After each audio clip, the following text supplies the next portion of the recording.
Welcome, friend, to this peaceful journey through the sands of time, where we'll uncover one of ancient Egypt's most fascinating and misunderstood chapters.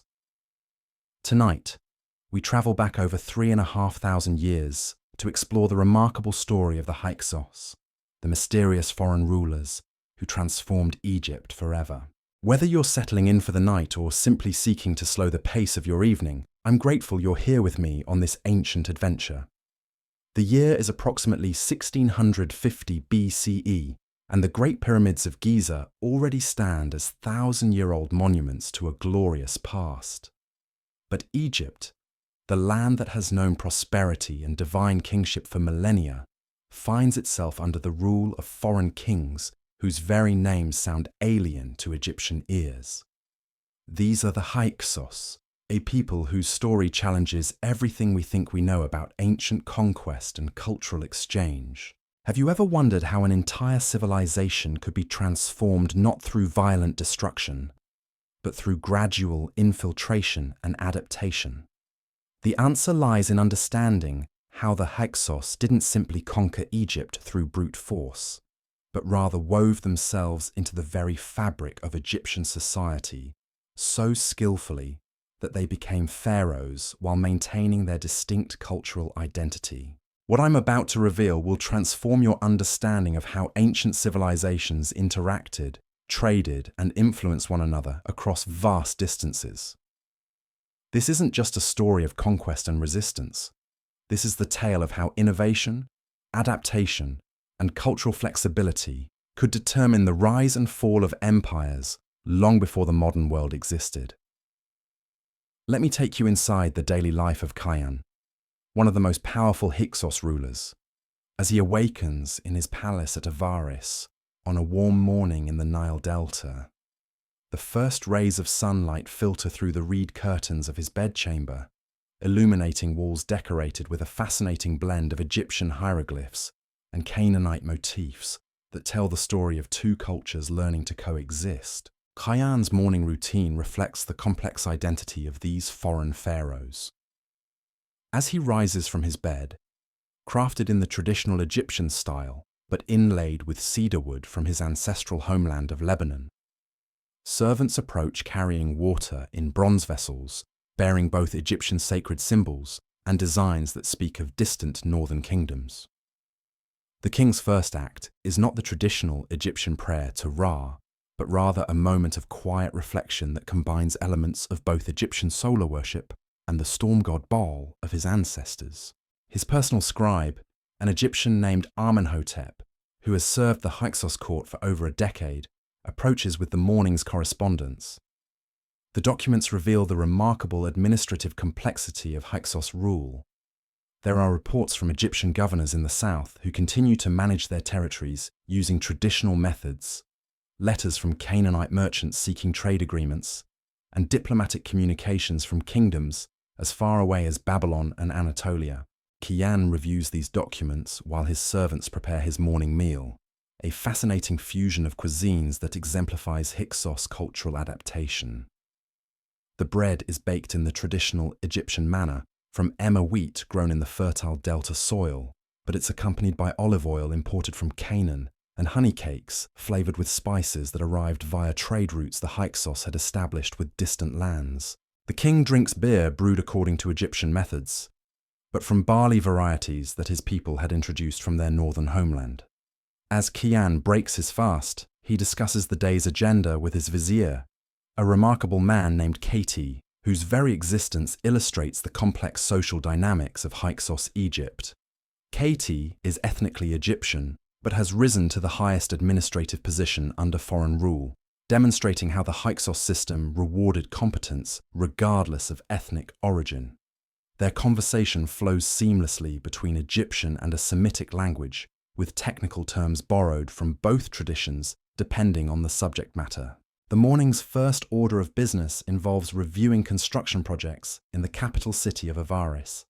Unlike previous conquerors who might have destroyed existing monuments to assert their dominance, the Hyksos have chosen to build alongside Egyptian structures, creating a unique architectural landscape that reflects their syncretic approach to rule. Kian examines papyrus plans for a new temple complex that will honor both Egyptian deities and Canaanite gods, with architectural elements that draw from both traditions. The temple's design reveals the sophisticated theological thinking that characterized Hyksos rule. Rather than simply imposing their religious beliefs on Egyptian subjects, they had developed a complex system of religious correspondence where Canaanite deities were identified with Egyptian counterparts. The storm god Baal became associated with Seth, the Egyptian god of chaos and the desert, while Astarte found parallels with Hathor, the goddess of love and beauty. This wasn't mere political convenience, but reflected a genuine attempt to create a unified cosmology that could satisfy both Egyptian and foreign religious sensibilities. Mid-morning brings a session with Kian's military advisors, and here the revolutionary nature of Hyksos rule becomes most apparent. The meeting takes place in a courtyard where horse-drawn chariots stand ready for inspection, their bronze-reinforced wheels gleaming in the Egyptian sun. These vehicles represent perhaps the most significant technological innovation the Hyksos brought to Egypt, transforming not only military tactics, but the entire relationship between Egypt and its neighbors. General Sakir, himself of mixed Hyksos and Egyptian heritage, reports on training exercises conducted with these new weapons of war. The chariots, drawn by horses bred from stock originally brought from the northern steppes, had revolutionized battlefield mobility in a way that traditional Egyptian infantry tactics simply couldn't match. But the Hyksos innovation went beyond mere military hardware. The training exercises Sakir describes reveal a fundamental shift in military thinking. Traditional Egyptian warfare had relied heavily on mass infantry formations and the defensive advantages provided by the Nile's geography. The Hyksos introduced concepts of rapid mobility, coordinated cavalry charges, and the use of composite bows that could penetrate armor at previously impossible distances. These weren't just new tools, but represented entirely new ways of thinking about conflict and territorial control. Yet what makes Sakir's report particularly fascinating is how it demonstrates the Hyksos' ability to integrate Egyptian military traditions with their own innovations. Egyptian officers serve alongside Hyksos commanders, sharing knowledge and developing hybrid tactics that draw from both military traditions. The army that emerges from this fusion is more effective than either Egyptian or Hyksos forces had been independently, creating a military advantage that helps explain how a relatively small foreign population could maintain control over the much larger Egyptian population. As the morning progresses, Kian moves to his throne room for the day's judicial proceedings, where the complex legal framework of Hyksos Egypt reveals itself through individual cases and royal decisions. The throne room itself tells a story through its decoration. Egyptian royal regalia mingles with Canaanite symbols of authority, while the throne itself combines the traditional Egyptian pharaonic seat with design elements that speak to Hyksos concepts of kingship. The first case involves a dispute between an Egyptian merchant and a Canaanite trader over a shipment of copper from Cyprus. The complexity of the case illustrates how Hyksos rule had created new commercial opportunities and challenges. Egyptian merchants now traded regularly with kingdoms they had barely known during the Middle Kingdom, while foreign traders had established permanent communities within Egyptian cities. The legal framework needed to address these new realities required innovative approaches that respected both Egyptian legal traditions and the commercial practices the Hyksos had brought with them. Kian's judgment in this case demonstrates the pragmatic wisdom that characterized successful Hyksos administration. Rather than simply applying Egyptian law or imposing foreign legal concepts, he draws from both traditions to create a solution that satisfies the commercial needs of both parties while establishing precedents that will guide future similar cases. His decision reflects consultation with both Egyptian legal scholars and Canaanite commercial experts, creating a hybrid legal system that serves the complex needs of a multicultural kingdom. The second case proves even more revealing of daily life under Hyksos rule. A young Egyptian woman seeks the king's intervention in a marriage dispute with her Canaanite husband, raising questions about intermarriage, property rights, and cultural identity that had no clear precedent in traditional Egyptian law. The case illuminates how ordinary people navigated the cultural complexities of Hyksos, Egypt, adapting their personal lives to new possibilities and challenges. The woman's testimony reveals a society where cultural boundaries were fluid but not invisible. She had learned to speak her husband's language and had adopted certain Canaanite customs, but she maintained her Egyptian religious practices and expected her children to understand both cultural traditions. Her husband, meanwhile, had learned Egyptian religious rituals and participated in traditional Egyptian festivals, but maintained his ancestral dietary restrictions and business practices. Kian's approach to resolving this personal dispute reflects the broader Hyksos philosophy of cultural accommodation rather than assimilation. His judgment establishes principles that allow individuals to maintain distinct cultural identities while participating fully in a shared social system. The solution he proposes creates space for multiple traditions to coexist within single households, establishing legal precedents that will influence Egyptian society for generations. As midday approaches, the king's attention turns to economic matters that reveal the remarkable prosperity Hyksos rule had brought to Egypt. His treasurer, an elderly Egyptian named Sayesi, whose family had served pharaohs for generations, presents reports on trade revenues that exceed anything achieved during the previous dynasty. The numbers tell a story of economic transformation that goes far beyond simple political control. The trade networks that CC describes represent perhaps the most remarkable achievement of Hyksos administration. Where previous Egyptian kingdoms had maintained primarily local and regional trade relationships, the Hyksos had established commercial connections that stretched from Nubia in the south to Anatolia in the north, from the western desert to the kingdoms of Mesopotamia. These weren't simply opportunistic trading relationships, but carefully cultivated partnerships that had transformed Egypt into the central hub of an international commercial system. Caesar unfolds papyrus scrolls covered with hieroglyphic records that document the flow of goods through Egyptian ports and markets. Cedar wood from Lebanon arrives in massive shipments, destined for royal construction projects and the workshops of master craftsmen. Lapis lazuli from Afghanistan finds its way to Egyptian jewelry makers, while Egyptian gold flows northward to satisfy the demands of Canaanite and Mesopotamian rulers. Silver from Anatolia, copper from Cyprus, and tin from distant lands combine in Egyptian workshops to create bronze tools and weapons that surpass anything previously produced in the Nile Valley. But the treasure records reveal more than simple commercial success. They document a fundamental transformation in how Egyptians understood their place in the wider world. Under previous dynasties, Egypt had often viewed itself as a self-sufficient civilization that occasionally traded with less sophisticated neighbors. The Hyksos had demonstrated that Egypt's prosperity could be dramatically enhanced through active participation in international networks that treated all partners as valuable contributors to mutual success. The afternoon brings Kian to his private study, where he engages in scholarly pursuits that reveal another dimension of Hyksos cultural sophistication. Surrounded by scrolls written in multiple languages and scripts, he reviews historical chronicles that document not only his own reign, but the broader story of his people's integration into Egyptian society.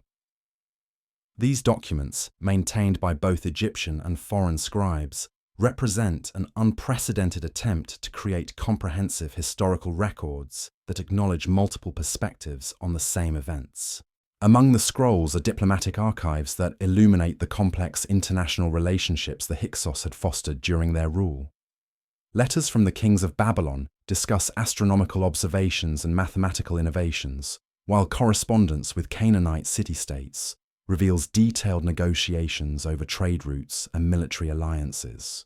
Perhaps most remarkably, the archives contain communications with kingdoms in Anatolia and the Aegean that suggest the Hyksos had helped facilitate cultural and technological exchanges across vast distances. One particular scroll catches Khayan's attention this afternoon. It contains a report from Egyptian explorers who had travelled far beyond Egypt's traditional borders under Hyksos sponsorship, reaching lands that previous pharaohs had never imagined.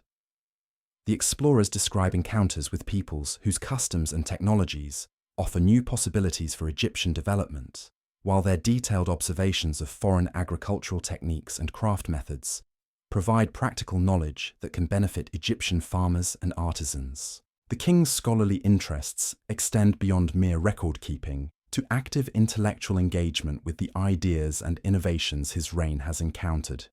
He studies architectural plans that incorporate building techniques learned from foreign craftsmen, examines medical texts that combine Egyptian healing traditions with remedies discovered through international trade, and reviews mathematical calculations that draw from Mesopotamian computational methods to solve Egyptian engineering challenges. As evening approaches, Khayan joins his family for the day's final meal, and here the personal dimensions of Hyksos cultural adaptation become most apparent. His wife, Queen Tani, represents the sophisticated intermarriage policies that had helped stabilize Hyksos rule. Born to an Egyptian noble family, but raised in a household that welcomed Canaanite customs, she embodies the cultural synthesis that characterized the most successful aspects of foreign rule in Egypt. Their children, Prince Yanasi and Princess Heret, speak multiple languages fluently and move seamlessly between Egyptian and Canaanite cultural practices. Prince Yanasi demonstrates skill with both traditional Egyptian board games and foreign strategic games that require different types of thinking and planning. Princess Heret shows equal facility with Egyptian religious rituals and the ceremonies associated with Canaanite deities, understanding both as complementary rather than competing spiritual traditions. The family's evening conversation reveals how thoroughly the Hyksos had integrated intellectual and cultural elements from across the ancient world into their daily lives. They discuss philosophical questions that draw from Egyptian wisdom literature and Mesopotamian ethical traditions, debate practical problems using analytical methods learned from multiple cultural sources, and plan family activities that honor both Egyptian seasonal festivals and celebrations associated with their ancestral homeland. The meal itself continues the pattern of cultural fusion that characterizes all aspects of Hyksos life.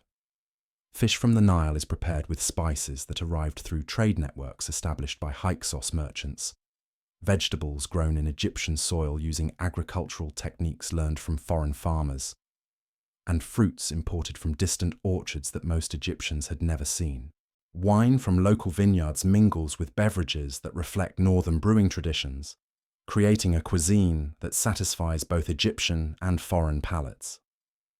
After the family meal, Khayan takes his customary evening walk through the palace gardens, where the landscaping itself tells the story of Hyksos cultural adaptation. Egyptian lotus pools are surrounded by flowering plants from Canaan and Syria, while fruit trees from various Mediterranean regions provide shade for walkways designed according to both Egyptian and foreign architectural principles. The gardens represent a living symbol of how different cultural traditions can enhance rather than diminish each other when thoughtfully combined. During this peaceful evening stroll, the king often encounters palace servants and minor officials who represent the broader Egyptian population's experience under Hyksos rule. These conversations reveal that ordinary Egyptians have generally prospered under foreign leadership, benefiting from expanded trade opportunities, innovative technologies, and administrative systems that often prove more efficient and fair than previous Egyptian methods. A palace gardener named Khaimwaset shares his observations about new agricultural techniques that Hyksos specialists have introduced to Egyptian farming. These methods, adapted from the different climate and soil conditions of Canaan, have nonetheless proved remarkably effective in Egyptian conditions, increasing crop yields and reducing the labor required for successful cultivation. The gardener's enthusiasm for these innovations reflects a broader Egyptian appreciation for practical improvements that enhance daily life, regardless of their foreign origins. A young scribe named Amenemheb describes his education in the expanded curriculum that Hyksos administrators have established for Egyptian students. In addition to traditional Egyptian subjects like hieroglyphic writing and religious instruction, students now learn foreign languages, international commercial practices, and technological skills that prepare them for careers in the increasingly complex and cosmopolitan world that Hyksos rule has created. Rather than feeling that their Egyptian identity is threatened by this broader education, most students appreciate the expanded opportunities it provides. As night falls over the Delta, Khayan returns to his private chambers for the evening rituals that conclude each day of his reign. These ceremonies blend Egyptian royal traditions with personal practices that honor his ancestral heritage, creating a spiritual routine that satisfies both his role as pharaoh and his identity as a member of the Hyksos people. The king offers prayers to Egyptian deities who protect the land and its people, while also acknowledging the gods of his fathers who have guided his people's journey to their new home in Egypt. The evening's final activity involves reviewing reports from Egyptian provincial governors who continue to administer traditional Egyptian territories under Hyksos oversight. These documents reveal that Egyptian local administration has largely continued unchanged under foreign rule, with traditional Egyptian officials maintaining their positions and responsibilities, while adapting to new opportunities and expectations created by Hyksos innovations. The reports describe Egyptian communities that have embraced many aspects of the cultural and technological changes brought by Hyksos rule, while maintaining their fundamental Egyptian character and identity. Local festivals continue to honor traditional Egyptian deities. Egyptian artistic traditions flourish with new influences and inspirations, and Egyptian family and social structures adapt to accommodate new possibilities without abandoning their essential characteristics. As Khayan prepares for sleep, he reflects on the remarkable experiment in cultural coexistence that his reign represents. The Hyksos have demonstrated that foreign rule need not mean cultural destruction or forced assimilation, but can instead create opportunities for mutual enrichment and shared prosperity.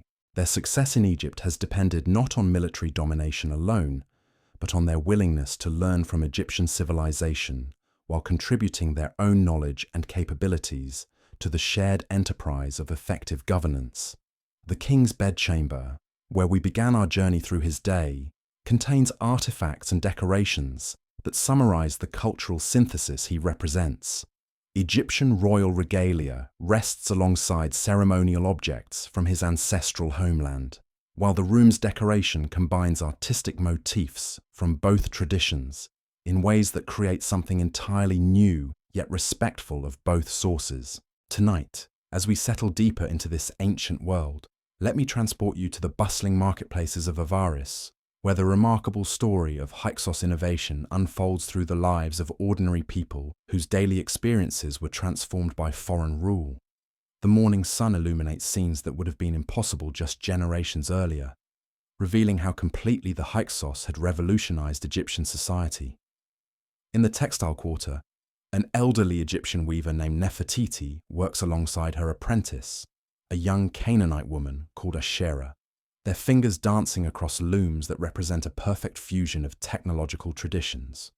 The loom itself tells a story of cultural exchange. Its basic wooden frame follows traditional Egyptian design, but the tensioning mechanisms and thread guides incorporate innovations that Asherah's people brought from the northern kingdoms. The result is a device capable of producing fabrics with patterns and textures that neither culture could have achieved independently. Nefertiti's morning begins before dawn as she prepares the day's materials. The threads she selects represent the global reach of Hyksos trade networks. Egyptian linen, renowned throughout the ancient world for its quality, mingles with wool imported from Anatolian shepherds whose flocks graze on distant mountainsides. Silk threads, precious beyond measure, have arrived through trade routes that stretch to the edges of the known world, while dyes extracted from murex shells and exotic plants create color possibilities that previous generations of Egyptian weavers could never have imagined. As Asherah arrives for the day's work, their conversation flows naturally between languages, each woman switching between Egyptian and Semitic tongues depending on which language best expresses particular concepts or emotions. They discuss not only the technical aspects of their craft, but also the cultural meanings embedded in the patterns they create. Some designs honor traditional Egyptian deities, while others incorporate Canaanite symbols that speak to different spiritual traditions. Most remarkably, they have begun developing entirely new patterns that blend elements from both cultures, creating artistic expressions that could only emerge from their unique historical moment. The morning's first commission comes from a wealthy merchant family preparing for a wedding that exemplifies the complex social dynamics of Hyksos, Egypt. The bride is Egyptian, daughter of a prosperous grain dealer whose family has served the pharaohs for generations. The groom is Canaanite, son of a bronze-working family that arrived in Egypt during the early years of Hyksos rule. Their wedding garments must satisfy the ceremonial requirements of both traditions, while creating something beautiful and meaningful for a couple whose very union represents the cultural synthesis that defines their era. Nefertiti and Asherah spend hours discussing the symbolic implications of different design elements. Egyptian lotus patterns must be balanced with Canaanite tree of life motifs, while colors sacred to Hathor need to harmonize with hues that honor Astarte. The challenge isn't simply aesthetic, but deeply spiritual and cultural, requiring the weavers to understand both traditions well enough to create something that honors each while transcending their individual limitations. As they work, other artisans arrive at the workshop, transforming the space into a microcosm of Hyksos, Egypt's cultural diversity. Keti, a master goldsmith whose techniques combine Egyptian metalworking traditions with Mesopotamian innovations, brings jewelry components that will complement the wedding garments. His workshop has become famous throughout the region for creating pieces that satisfy the aesthetic sensibilities of multiple cultures simultaneously. Katie's morning routine reveals the technological revolution that Hyksos rule had fostered throughout Egyptian society. His tools include traditional Egyptian hammers and anvils, but also specialized implements that reflect metallurgical knowledge gathered from across the ancient world. Furnaces designed according to Hittite principles achieve temperatures that Egyptian smiths had previously thought impossible, while alloy recipes learned from Cypriot bronze workers create metals with properties that surpass anything produced by either culture independently. The goldsmith's current project involves creating a ceremonial dagger for a Hyksos noble, whose son is being initiated into the royal guard. The weapon must function according to military specifications that reflect the latest innovations in warfare technology, but its decoration needs to satisfy complex symbolic requirements that honor both the family's Canaanite heritage and their adopted Egyptian identity. The blade itself represents the pinnacle of metallurgical achievement, forged from steel whose composition reflects knowledge gathered from smiths across the known world. Katie works with quiet concentration, his movements reflecting decades of experience with techniques that would have been unknown to his grandfather's generation. The inlay work he performs combines Egyptian hieroglyphic symbols with Canaanite script, creating inscriptions that tell the weapon's story in multiple languages while invoking protection from deities honored by both cultures. Gold leaf applied according to Egyptian methods mingles with silver details that reflect northern decorative traditions, producing an artifact that could only have been created during this unique period of cultural fusion. Nearby, the morning's activities draw the attention of Seneb, a young Egyptian scribe whose education represents the intellectual revolution that Hyksos administration had brought to Egyptian society. Unlike his predecessors, who learned only hieroglyphic writing and traditional Egyptian subjects, Seneb's training includes multiple writing systems, foreign languages, and mathematical techniques that reflect the international scope of Hyksos governance. Seneb's morning assignment involves translating commercial contracts between Egyptian farmers and Nubian traders, documents that illustrate how Hyksos rule had expanded Egyptian economic opportunities in previously unimaginable directions. The contracts must be precise in multiple languages, accounting for different legal traditions and commercial practices, while ensuring that all parties understand their obligations and benefits clearly. The translation work requires Seneb to navigate complex linguistic and cultural territories. Egyptian concepts of land ownership must be expressed in ways that Nubian traders can understand and accept, while Nubian trading customs need to be explained to Egyptian farmers who have never encountered such practices. The resulting documents represent more than simple commercial agreements. They are artifacts of cultural translation that enable different peoples to work together despite their distinct traditions and assumptions. As Seneb works through these translations, he frequently consults reference materials that would have been unavailable to Egyptian scribes just decades earlier.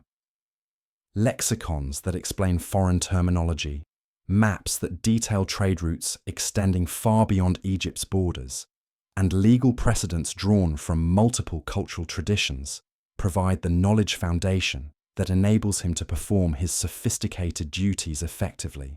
The young scribe's work attracts the attention of visiting merchants from various kingdoms who have come to Avaris seeking trading opportunities. These men represent the international networks that Hyksos diplomacy had created, bringing goods and ideas from regions that most Egyptians still consider mythical or impossibly distant. Among them is Labana, a Hittite merchant whose presence in Egypt illustrates the remarkable diplomatic achievements of Hyksos foreign policy. His people control territories in Anatolia, where ironworking techniques have reached levels of sophistication that surpass anything known in Egypt. But he has traveled to the Nile Delta because Hyksos administrators have convinced him that Egyptian markets offer opportunities worth the dangerous journey. Labana's morning in Avaris begins with meetings at the commercial registry where foreign merchants must document their activities and obtain permits for various trading activities. The bureaucratic procedures he encounters reflect the administrative sophistication that Hyksos rule has brought to Egyptian governance. Forms must be completed in multiple languages, fees calculated according to complex formulas that account for the origins of goods and their intended destinations, and security arrangements established to protect valuable merchandise during its stay in Egyptian territory. The merchants' interactions with Egyptian officials reveal how thoroughly the Hyksos have professionalized their administrative systems. The registry clerk who processes his applications is an Egyptian woman named Isis, whose training includes not only traditional Egyptian bureaucratic procedures, but also international commercial law and diplomatic protocols. She speaks Hittite well enough to conduct business negotiations, while her knowledge of foreign customs enables her to anticipate and resolve potential misunderstandings before they become serious problems. Isis explains the various trading opportunities that Avaris markets provide, describing established relationships with merchants from kingdoms that span the ancient world. Her knowledge reflects the systematic intelligence gathering that Hyksos administrators conduct to maintain their commercial advantages. She knows which goods are currently in high demand, which trade routes offer the best security and efficiency, and which local artisans might be interested in foreign techniques or materials. The morning's commercial discussions reveal the sophisticated financial instruments that Hyksos rule has introduced to Egyptian markets. Letters of credit issued by established merchants enable transactions across vast distances, while standardized weights and measures facilitate trade between peoples whose traditional systems had been incompatible. Currency exchange rates are calculated according to formulas that account for the relative values of different metals and the current supply and demand conditions in various markets. As the morning progresses, Labana visits workshops where Egyptian artisans work with materials and techniques that reflect the technological exchanges fostered by Hyksos international networks. In one establishment, Egyptian jewelers experiment with ironworking methods that the merchant has demonstrated, adapting techniques developed for military applications to create decorative objects that combine functionality with beauty. The workshop's master craftsman, a middle-aged Egyptian named Ptahhotep, demonstrates the intellectual curiosity that characterizes many Egyptians' responses to foreign innovations. Rather than viewing new techniques as threats to traditional methods, he approaches them as opportunities to expand his capabilities and create works that surpass anything possible, using only inherited knowledge. His enthusiasm for experimentation reflects a broader cultural confidence that enables Egyptians to adopt foreign innovations while maintaining their fundamental identity and values. Ptahhotep's current project involves creating a ceremonial breastplate for a Hyksos military commander, whose unit includes both Egyptian and foreign soldiers. The piece must satisfy complex functional requirements while incorporating decorative elements that honor multiple cultural traditions. Egyptian protective symbols must be balanced with Canaanite military motifs, while the metalworking techniques combine traditional Egyptian methods with innovations learned from foreign specialists. The afternoon brings changes to the workshop's atmosphere as word spreads through Avaris about diplomatic developments that could affect the kingdom's future. Messengers have arrived from the south bearing news that Egyptian princes in Thebes are organizing resistance to Hyksos rule, threatening the peaceful coexistence that has characterized the Delta region for generations. The news creates complex emotions among the workshop's inhabitants. Ptahhotep and his Egyptian apprentices feel torn between ethnic loyalty and practical appreciation for the prosperity that Hyksos rule has brought to their lives. The foreign artisans who work alongside them worry about their security and their families' futures if political conditions change dramatically. Even Labana, as a foreign visitor, recognizes that any disruption to Hyksos authority could threaten the commercial relationships that have made his journey profitable. These concerns prompt discussions that reveal the depth of cultural integration that has occurred during the Hyksos period. Egyptian and foreign workers debate political questions using analytical frameworks that draw from multiple intellectual traditions, while their personal relationships transcend ethnic boundaries in ways that would have been impossible just decades earlier. Young Egyptians who have grown up under Hyksos rule find themselves defending foreign innovations against criticism from older relatives who remember pre-Hyksos conditions, while foreign residents who have made Egypt their home discover unexpected loyalty to their adopted country's welfare. The political tensions also highlight the remarkable achievements that Hyksos administration has accomplished during their rule over Egypt. The prosperity that workshop inhabitants fear losing, the cultural opportunities they value, and the international connections they have developed all represent innovations that have enhanced Egyptian civilization, while respecting its fundamental character and traditions. As evening approaches, the workshop's activities wind down, but the conversations continue in nearby taverns and gathering places where people from different backgrounds share concerns about their common future. These discussions reveal how thoroughly the Hyksos experiment in multicultural governance has succeeded in creating shared interests and mutual dependencies among peoples who arrived in Egypt with very different backgrounds and expectations. The tavern conversations also illuminate the sophisticated political understanding that ordinary people have developed during the Hyksos period. Egyptian farmers debate military strategy with former Canaanite soldiers, while foreign merchants discuss Egyptian religious concepts with native priests. The quality of these discussions reflects educational and cultural developments that have expanded intellectual horizons far beyond what previous generations could have imagined. In one corner of the tavern, an elderly Egyptian storyteller named Katie entertains a mixed audience with tales that blend traditional Egyptian mythology with foreign narrative elements.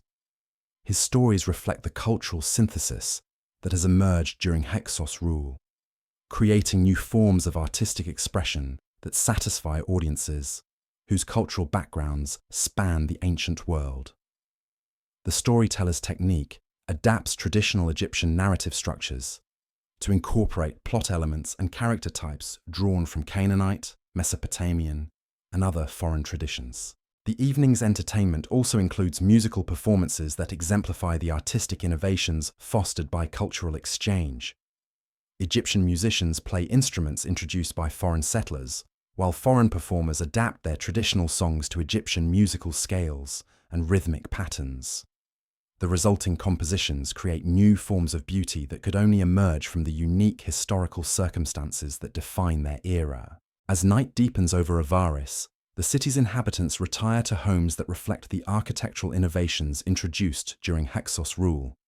Egyptian building techniques combine with foreign structural concepts to create dwellings that offer improved comfort and functionality while maintaining aesthetic characteristics that satisfy traditional Egyptian sensibilities. Courtyards designed according to Canaanite principles provide better air circulation during Egypt's hot summers, while storage systems adapted from northern building traditions offer more efficient organization of household goods and supplies. The residential architecture also reveals how thoroughly Hyksos rule has transformed social relationships within Egyptian society.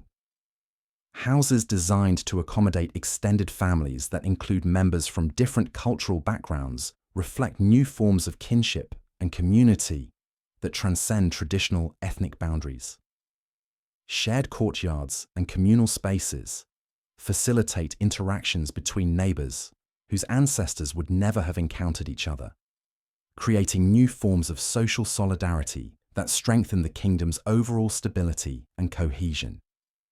The domestic spaces where these transformed Egyptian families settle for the night contain artifacts that tell stories of remarkable adaptation and mutual enrichment.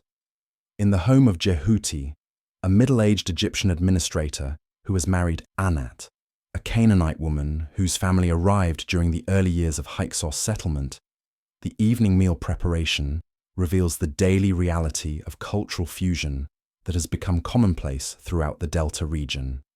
Anat's kitchen combines Egyptian cooking methods with culinary traditions from her homeland, creating meals that satisfy both her husband's familiar tastes and her own cultural preferences. The grinding stones she uses to prepare grain follow traditional Egyptian designs, but the spices she incorporates arrive through trade networks that her Canaanite relatives help maintain. Garlic and coriander from Syrian gardens enhance Egyptian bread recipes, while techniques for preserving meat learned from nomadic peoples enable her family to maintain food security during seasonal variations that affect agricultural production. Their children, teenage Thutmose and young Senet, represent the generation that will inherit the transformed Egypt that Hyksos rule is creating. Thutmose speaks Egyptian, Canaanite, and enough Akkadian to communicate with Mesopotamian traders who frequent his father's administrative office. His education includes traditional Egyptian subjects like mathematics and religious instruction, but also encompasses foreign languages, international commercial practices, and military techniques that reflect the expanded opportunities available to young Egyptians during this period. The boy's evening activities reveal how completely his generation has adapted to multicultural realities. He practices writing exercises that include hieroglyphic texts alongside cuneiform tablets, developing literacy skills that will enable him to participate in the international diplomatic and commercial networks that define Hyksos Egypt. His mathematical studies combine Egyptian computational methods with Mesopotamian techniques that offer solutions to engineering and architectural problems that single cultural traditions cannot address effectively. Young Senet demonstrates similar adaptability in her own educational pursuits. Her training in textile production incorporates both Egyptian weaving traditions and foreign techniques that enable her to create fabrics with patterns and qualities that represent genuine innovations. She learns songs in multiple languages, understands religious ceremonies from various traditions, and develops social skills that enable her to interact comfortably with people from diverse cultural backgrounds. The evening's family discussions reveal how Hyksos rule has transformed Egyptian intellectual life at the most fundamental levels. Jehuti and Anat debate political questions using analytical methods that draw from multiple philosophical traditions, while their consideration of practical family decisions reflects exposure to different approaches to problem-solving and decision-making.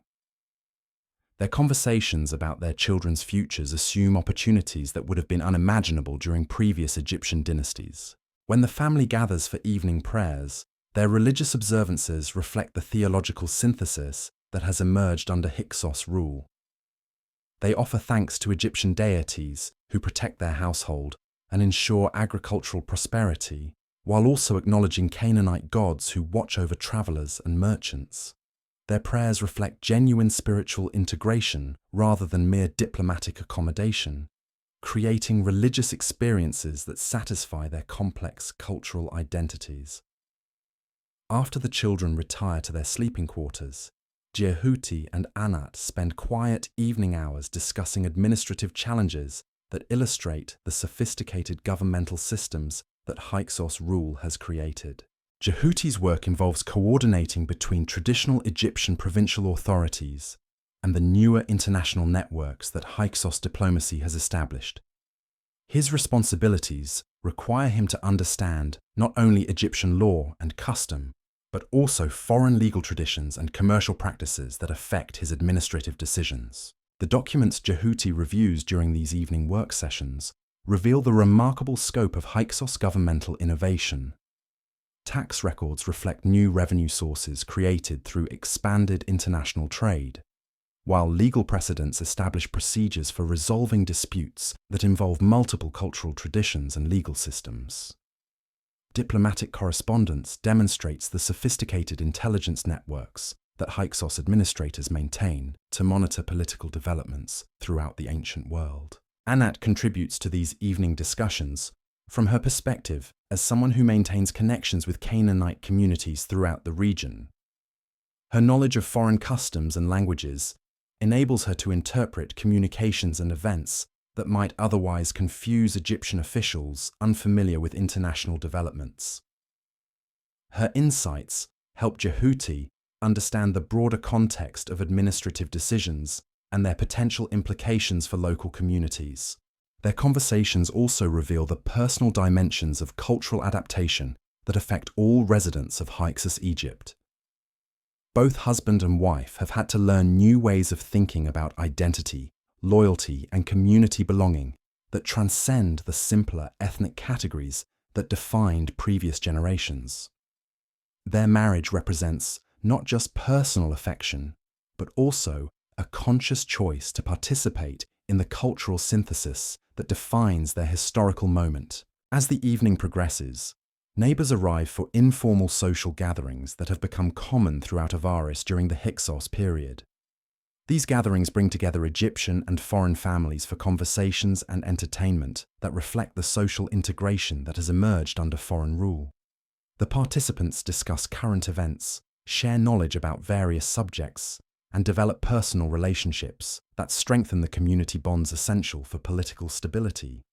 Among the evening's visitors is Senebke, an Egyptian merchant whose trading activities have expanded dramatically during the Hyksos period. His business now includes regular commerce with kingdoms that previous generations of Egyptian merchants had considered impossibly remote and exotic. His evening stories describe encounters with peoples whose customs and technologies offer continuous learning opportunities for anyone willing to adapt and innovate.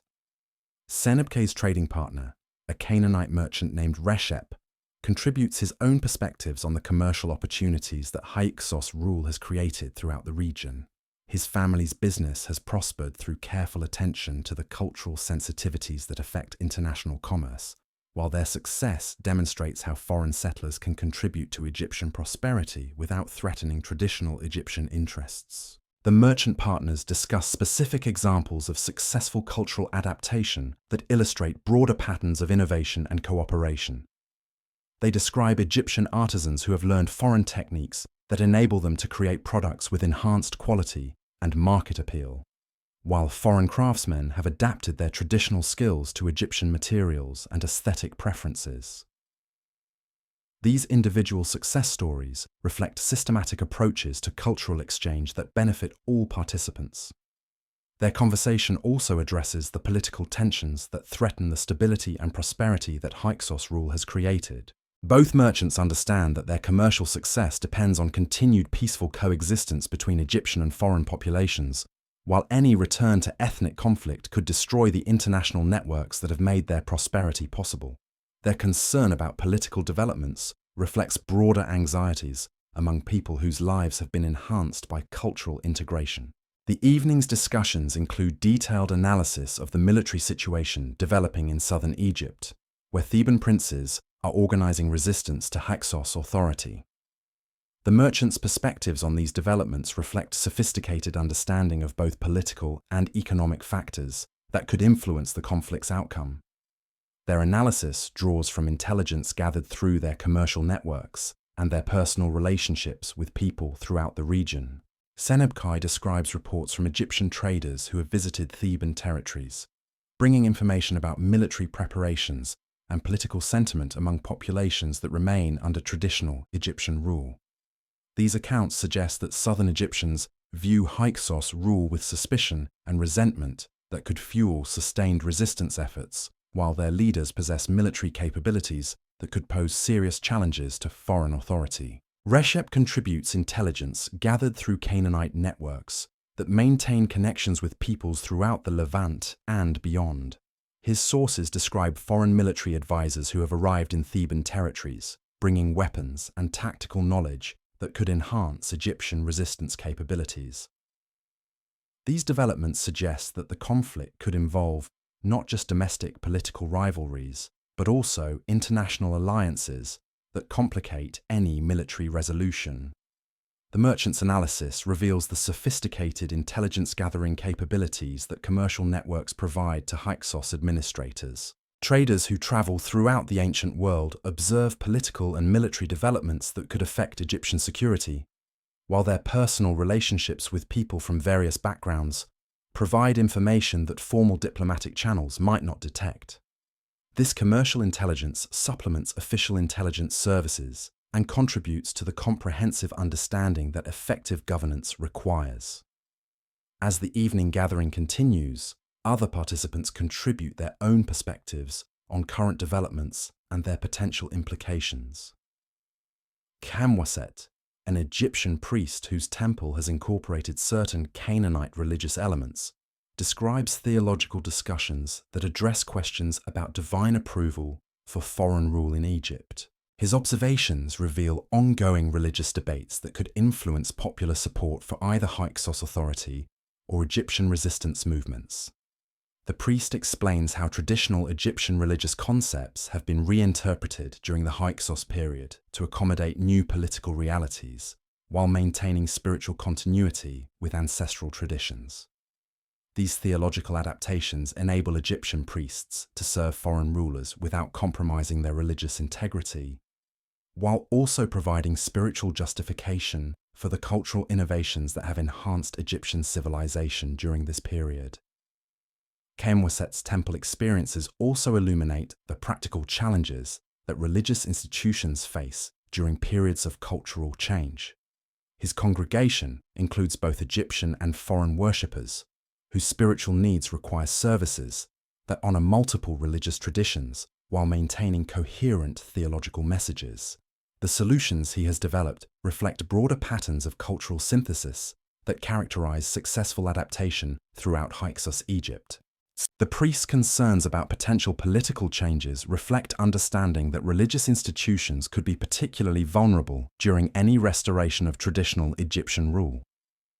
Temples that have incorporated foreign elements might face criticism or persecution from Egyptian leaders seeking to eliminate Hyksos influences, while priests who have served foreign rulers could find their positions threatened by political changes that prioritize ethnic loyalty over administrative competence.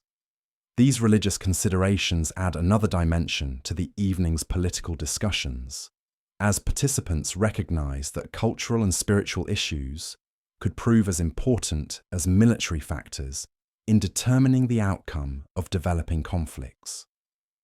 The success that Hyksos rule has achieved in creating religious synthesis could either strengthen foreign authority by demonstrating divine approval, or provide targets for Egyptian resistance movements seeking to mobilize popular opposition. The gathering's atmosphere grows more contemplative as participants consider the broader historical significance of the period they are living through.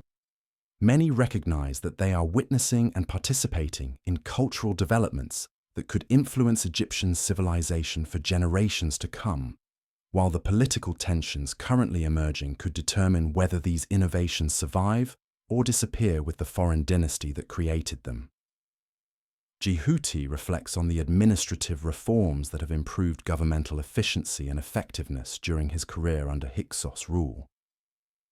His experience demonstrates how foreign innovations can enhance traditional Egyptian institutions while preserving their essential characteristics and functions.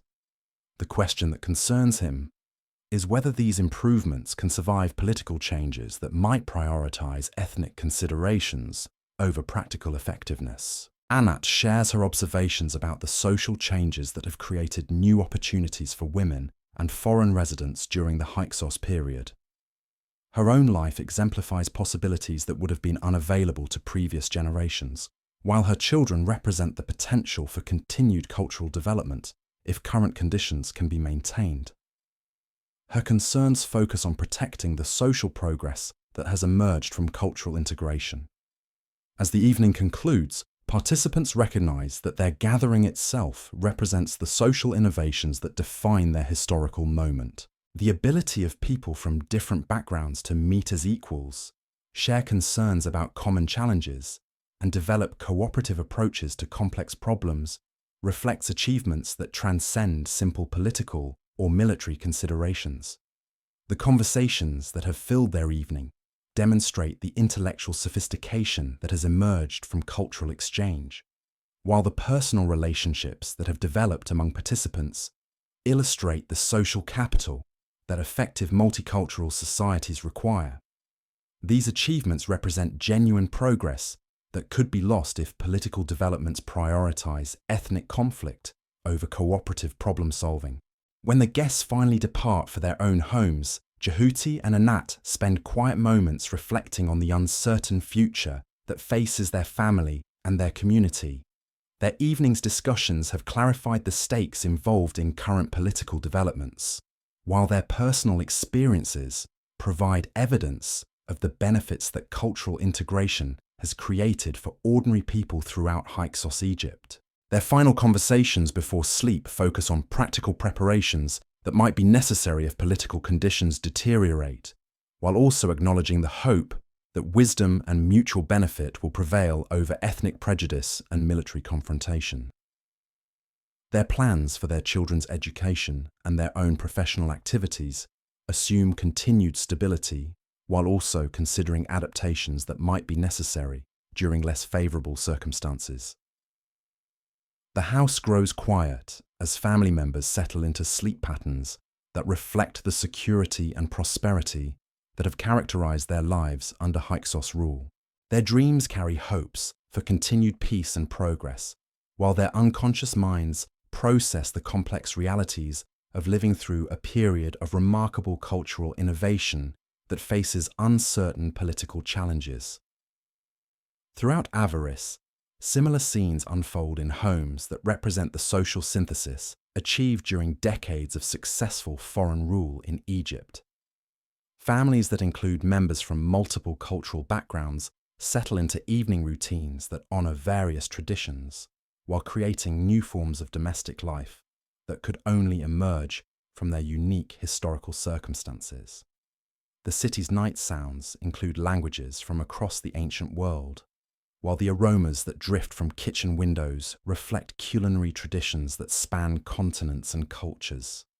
These sensory experiences provide daily reminders of the international connections and cultural richness that Hyksos rule has brought to Egyptian society. Palace guards who patrol the city's streets during night hours include both Egyptian and foreign soldiers, whose cooperation demonstrates the military integration that has helped maintain stability and security throughout the Delta region. Their conversations during long night watches reveal personal friendships that transcend ethnic boundaries, while professional relationships that reflect shared commitment to protecting the multicultural society they serve. The guards' observations during their patrols provide regular intelligence about public sentiment and potential security concerns that could affect governmental stability. Their reports describe communities that generally remain satisfied with current conditions, while expressing varying degrees of concern about political developments that could threaten the prosperity and cultural opportunities they have come to value. In the harbour district, night activities continue as international merchants and ship crews maintain the commercial operations that sustain Hyksos, Egypt's economic prosperity.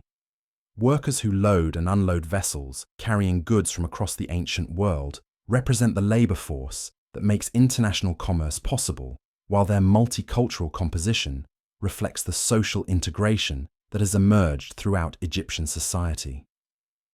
The harbour's night sounds include work songs in multiple languages, while the coordination required for complex loading operations demonstrates the practical cooperation that economic necessity has fostered among people from diverse backgrounds.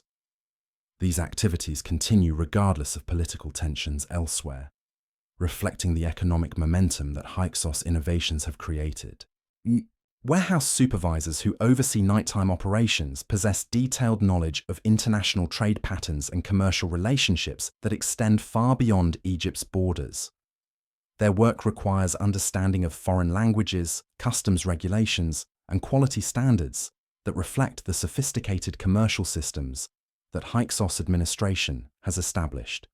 The goods that move through Avaris harbour during these night hours represent the global reach of trade networks that have transformed Egyptian economic life during the foreign dynasty's rule. Raw materials from distant lands combine with Egyptian products to create manufactured goods that serve markets throughout the ancient world, while the profits generated by these activities support the governmental and military systems that maintain regional stability. As dawn approaches, the harbour district prepares for another day of intensive commercial activity that will continue the economic processes that have made Hyksos, Egypt, one of the ancient world's most prosperous and influential kingdoms.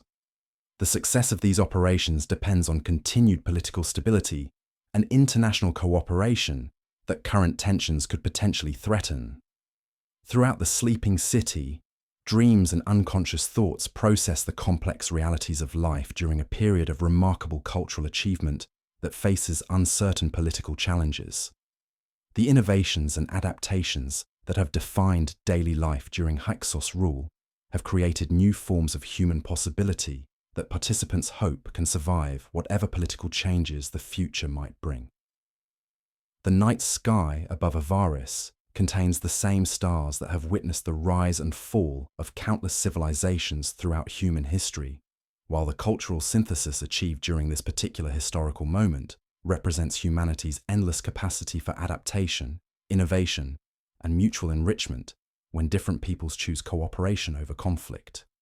The first light of dawn breaks over the Nile as fishing boats emerge from the reedy marshlands, their crews calling to each other in the mixed languages that have become the soundtrack of everyday life along Egypt's transformed waterways. These fishermen, both Egyptian and Canaanite, represent the countless ordinary people whose daily routines have been quietly revolutionized by the cultural currents flowing through Hyksos, Egypt. Aboard the lead vessel, an experienced Egyptian fisherman named Amenhotep works alongside his partner Baal-Zephon, a Canaanite whose knowledge of different fishing techniques has dramatically improved their daily catch. Their partnership began 3 years ago when administrative reforms encouraged such collaborations, and now their combined skills have made them among the most successful fishing crews operating from Avaris harbour. Amenhotep's morning begins before sunrise as he prepares nets that represent the technological fusion characterizing their work. The basic Egyptian net design has been modified with knotting techniques that Baal-Zephon learned from coastal fishermen in his homeland, creating stronger and more flexible tools that can handle the diverse fish species now being harvested from delta waters. These modifications seem simple, but they reflect the systematic way that practical knowledge has been shared and adapted throughout Hyksos society. The boat itself tells a similar story of innovation through cultural exchange. Its Egyptian reed construction provides the buoyancy and maneuverability that Nile conditions require, but steering mechanisms adapted from Canaanite maritime traditions offer improved control during the strong currents that characterize certain seasons. The result is a vessel that performs better than either cultural tradition could have achieved independently. As they navigate toward their preferred fishing grounds, Amenhotep and Baal-zephon discuss the previous day's market prices and the demand patterns that guide their daily decisions. Their conversation reveals the economic sophistication that has developed throughout Egyptian society during the Hyksos period. They understand not only local market conditions, but also the international factors that influence demand for different types of fish in various regional markets. Baal-zephon explains how his relatives in Canaanite trading networks provide information about fish prices in distant cities, enabling the fishing partnership to adjust their harvesting strategies to maximize profits.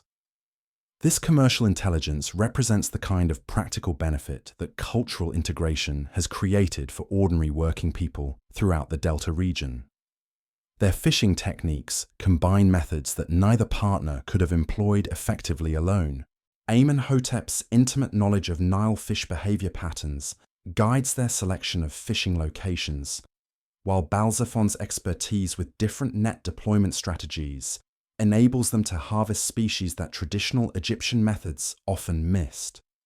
The morning's work demonstrates how cultural exchange has enhanced practical capabilities at every level of society. The conversation during their morning's fishing also reveals how political tensions affect even the most basic economic activities.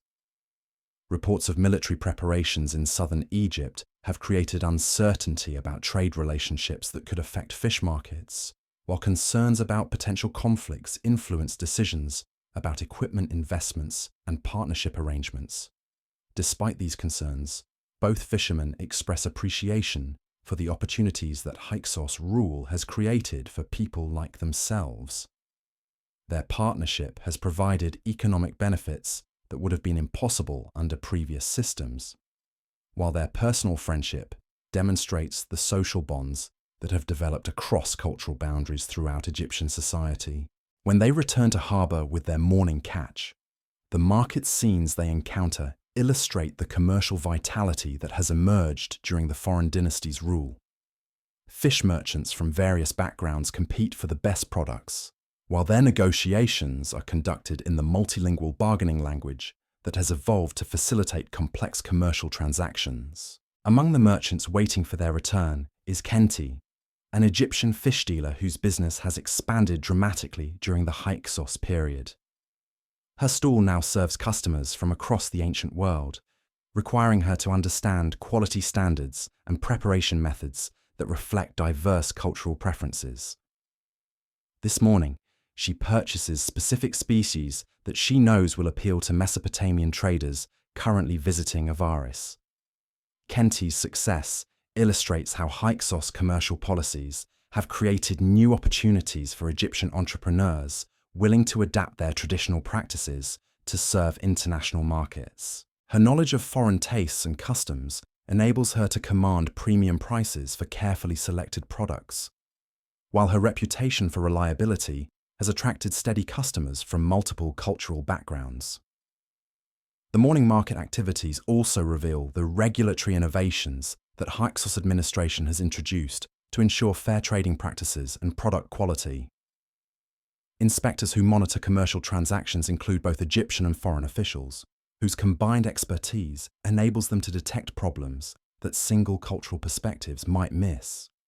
Their presence provides confidence for both buyers and sellers participating in the complex international commerce that defines contemporary Egyptian markets. As Amenhotep and Baal-zephon complete their sales and prepare for the day's second fishing expedition, they encounter Seneb, a young Egyptian who has recently begun learning Canaanite fishing techniques from foreign specialists working along the coast. His education represents the systematic knowledge transfer that has characterized successful adaptation throughout Hyksos society. Seneb describes the training program that enables young Egyptians to acquire skills that were previously unavailable within their traditional cultural framework. The instruction combines practical techniques with theoretical understanding of marine environments and fish behavior patterns that reflect centuries of accumulated knowledge from various coastal peoples. The training program's existence demonstrates the Hyksos commitment to sharing technological innovations rather than maintaining them as exclusive advantages for foreign populations. This approach has created widespread appreciation for foreign rule among Egyptian working people, who have benefited directly from expanded educational and economic opportunities. During their afternoon fishing expedition, Amenhotep and Baal-Zephon discuss the broader implications of current political developments for people in their circumstances. Both men recognize that their successful partnership depends on continued social stability and governmental policies that encourage cultural cooperation rather than ethnic conflict.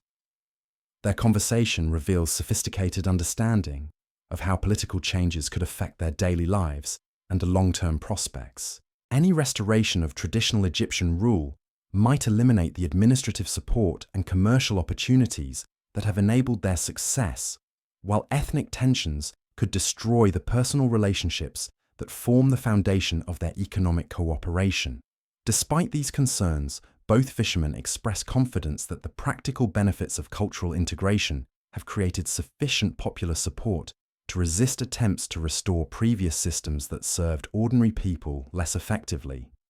Their own experience provides evidence that cooperation produces better results than isolation, while their personal friendship demonstrates the human bonds that transcend ethnic categories. The afternoon's fishing activities take them to areas where they encounter other fishing crews that represent the full spectrum of cultural adaptation occurring throughout the Delta region. Some boats crew entirely by Egyptians who have adopted foreign techniques, while others include mixed crews similar to their own partnership. A few vessels operate according to traditional Egyptian methods, but even these show subtle influences from international innovations. These encounters provide opportunities for information sharing that enhances everyone's fishing success while strengthening the social networks that connect people from different backgrounds.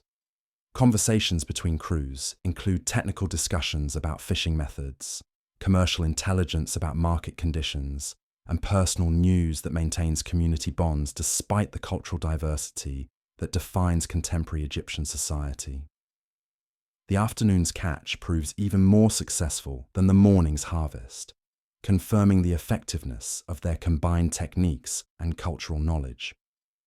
As they return to harbour, both partners feel satisfaction not only about their economic success, but also about their contribution to demonstrating the practical benefits of cultural cooperation. The evening market scenes they encounter reveal the social dimensions of commercial activity that have emerged during the Hyksos period. Customers from various backgrounds gather not only to purchase products, but also to exchange information, maintain friendships, and participate in the community life that has developed around commercial activities. Among the evening's customers is Nefertari, an Egyptian housewife whose family's dietary habits reflect the culinary fusion that has become common throughout Hyksos society. She purchases fish species that were unknown to her mother's generation, while her preparation methods combine traditional Egyptian cooking techniques with flavouring approaches learned from foreign neighbours. Nefertari's shopping routine illustrates how cultural adaptation has enhanced daily life for ordinary Egyptian families. Her knowledge of international cooking methods enables her to create more varied and nutritious meals, while her understanding of foreign customs has expanded her family's social connections and cultural experiences. The conversation during her fish purchases reveals the information networks that enable Egyptian households to adapt successfully to cultural changes. She exchanges cooking tips with other customers, learns about new preparation methods from the merchants themselves, and shares her own innovations that combine elements from multiple culinary traditions. Her evening meal preparations will transform the day's fish purchases into dishes that satisfy her family's traditional preferences, while introducing flavors and textures that reflect the international influences shaping contemporary Egyptian cuisine. These domestic innovations represent the countless individual adaptations that collectively define the cultural transformation occurring throughout Hyksos society.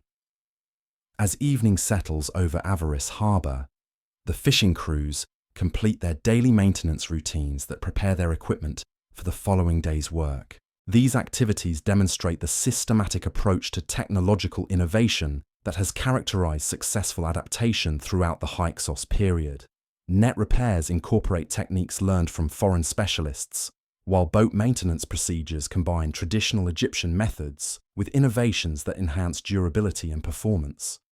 Tool sharpening and equipment organization reflect efficiency improvements that have emerged from cultural exchange and practical experimentation.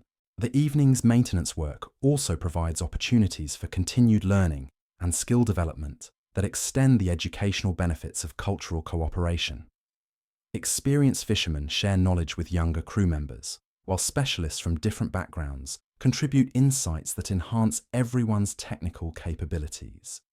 These informal educational activities supplement the formal training programs that Hyksos administration has established throughout Egyptian society.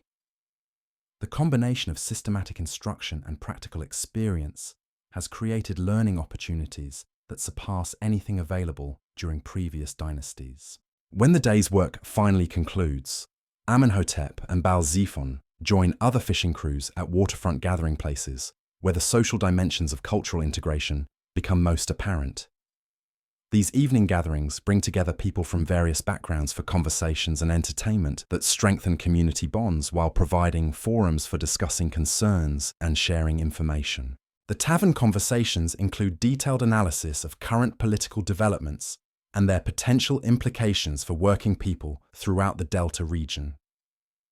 Participants demonstrate sophisticated understanding of both local and international factors that could influence their future prospects, while their discussions reflect educational improvements that have enhanced analytical capabilities throughout Egyptian society.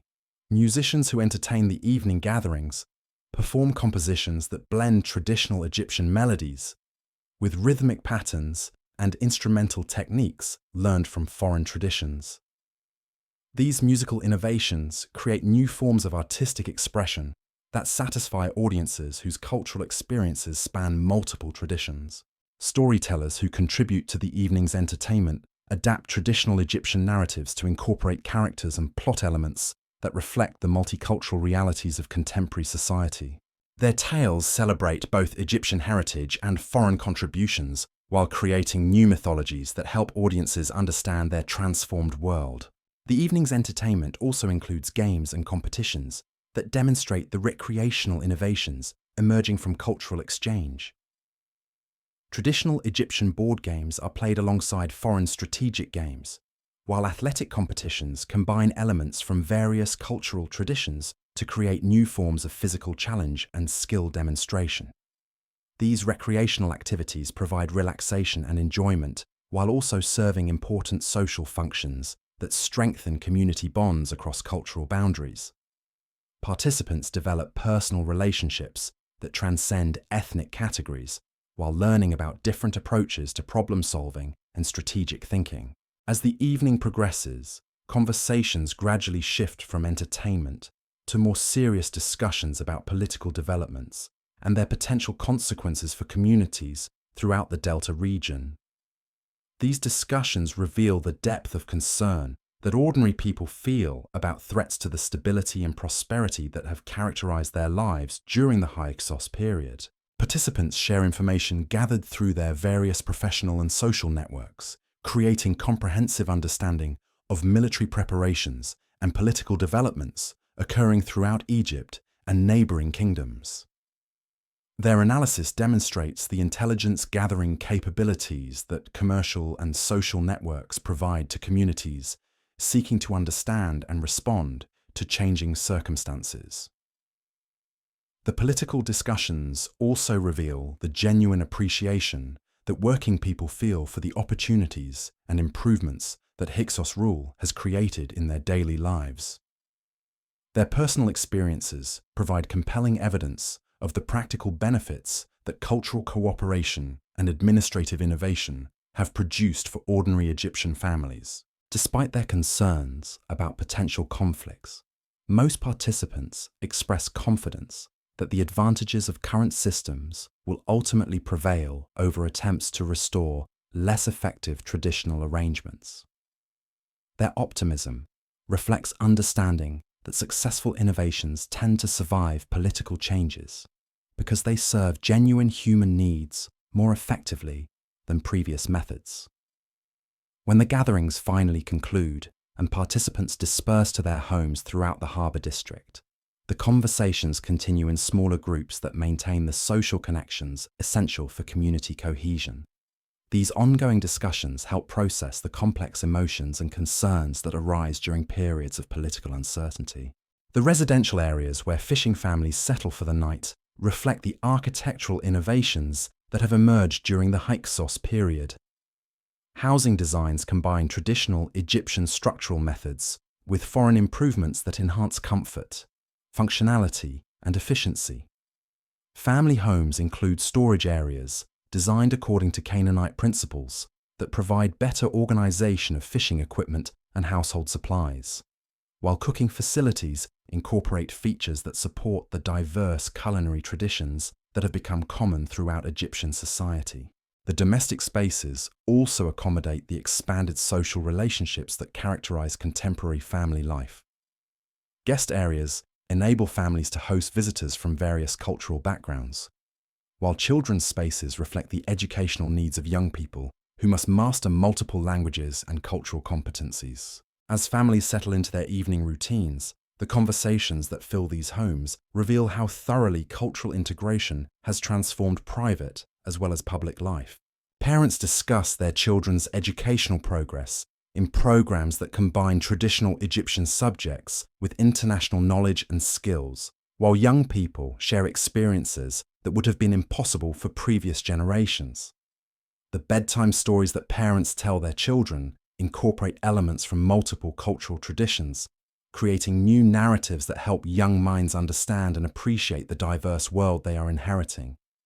These stories celebrate both Egyptian heritage and foreign contributions, while preparing children for lives that will require cultural flexibility and international awareness. Family prayers that conclude the day reflect the religious synthesis that has emerged throughout Hyksos society. Households honor Egyptian deities while acknowledging foreign spiritual traditions, creating worship practices that satisfy complex cultural identities without compromising genuine religious convictions. The evening's final activities include planning for the following day's work and social obligations, discussions that reveal how thoroughly international considerations have become integrated into ordinary family decision-making. Parents coordinate schedules that accommodate both traditional Egyptian obligations and new opportunities created by cultural exchange. Children's homework includes exercises in multiple languages and subjects that reflect the expanded educational curricula established during the Hyksos period. Their studies prepare them for careers and social roles that would have been unimaginable during previous dynasties while maintaining connection to Egyptian cultural heritage. As night deepens over the harbour district, the sounds that fill the darkness include languages from across the ancient world, while the dreams that occupy sleeping minds process the complex realities of living through a period of remarkable cultural transformation.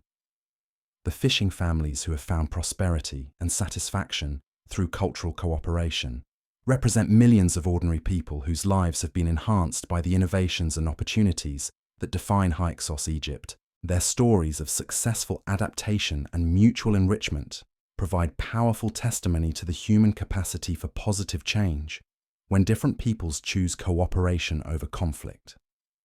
The practical benefits they have achieved through cultural integration create strong foundations for continued progress, while their personal relationships demonstrate the social bonds that make multicultural societies both possible and beneficial. The harbour district's night sounds gradually fade into the peaceful quiet that characterises secure and prosperous communities, while the gentle lapping of Nile waters against fishing boats provides a soothing rhythm that has accompanied Egyptian dreams for thousands of years. Tomorrow will bring new challenges and opportunities, but tonight, these transformed Egyptian families rest in the confidence that their cultural innovations have created better lives for themselves and their children. In the agricultural regions surrounding Avaris, similar scenes of adaptation and prosperity unfold as farming families conclude their own daily routines that reflect the systematic improvements that Hyksos rule has brought to Egyptian rural life. The innovations that have transformed urban commercial activities have also revolutionized agricultural practices, creating new levels of productivity and economic opportunity for the farmers who provide the foundation for Egypt's continued prosperity. The night sky above these agricultural areas contains the same stars that have witnessed the seasonal cycles of planting and harvest throughout Egyptian history, while the cultural synthesis achieved during this particular period represents a unique chapter in humanity's ongoing story of adaptation, innovation, and mutual learning across the boundaries that traditionally separate different peoples and civilizations. The dawn chorus of roosters and cattle awakens the farming settlement of Per Rameses, where Egyptian peasant families begin their daily routines alongside Canaanite agricultural specialists whose knowledge has transformed the productivity of delta farmlands. In the modest dwelling of Seneb, an Egyptian farmer whose family has worked these fields for 6 generations, the morning preparations reveal how completely foreign innovations have been woven into traditional agricultural life. Seneb's wife, Merit, begins her day by grinding barley, using techniques that combine Egyptian milling methods with improvements learned from her Canaanite neighbor, Asherabet. The grinding stone itself represents this cultural fusion, its traditional Egyptian design enhanced with modifications that increase efficiency while reducing the physical strain that had burdened previous generations of farm wives. The barley she processes comes from seed varieties that Hyksos agricultural advisors introduce from northern regions, producing higher yields while requiring less water than traditional Egyptian crops. As Merit prepares the morning meal, her movements reflect the culinary adaptations that have become commonplace throughout rural Egypt. She incorporates herbs and spices that arrived through Hyksos trade networks, while her cooking methods blend traditional Egyptian techniques with innovations that preserve nutritional value and enhance flavor. The bread she bakes feeds not only her immediate family, but also the mixed work crews that have become essential to successful farming during this period. Their eldest son, Amenemheb, awakens to responsibilities that would have been unknown to his grandfather's generation. At 16, he possesses knowledge of agricultural techniques drawn from across the ancient world, while his literacy in multiple languages enables him to communicate with foreign specialists and read technical manuals that describe innovative farming methods. His morning routine includes checking irrigation systems that incorporate engineering principles learned from Mesopotamian water management experts. The irrigation channels themselves tell stories of technological revolution that has transformed Egyptian agriculture during the Hyksos period. Traditional Egyptian flood management has been enhanced with canal designs that provide more precise water control, while drainage systems prevent the salt accumulation that had plagued certain agricultural areas.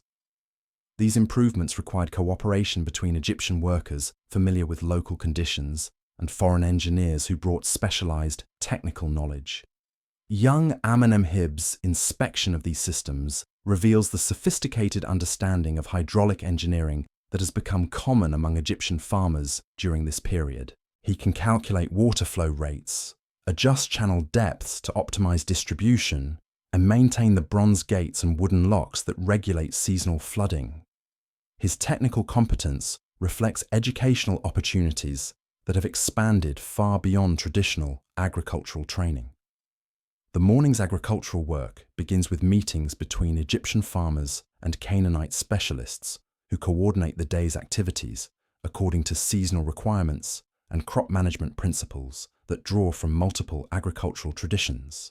Seneb joins neighbors from various cultural backgrounds to discuss planting schedules, pest control strategies, and harvest planning that reflects collective knowledge accumulated from across the ancient world. These planning sessions demonstrate the systematic approach to agricultural improvement that has characterized Hyksos rural policy. Rather than simply imposing foreign methods on Egyptian farmers, the administration has encouraged collaborative development of hybrid techniques that combine the best elements from different traditions while adapting to local environmental conditions. The morning's fieldwork reveals the practical results of this collaborative approach.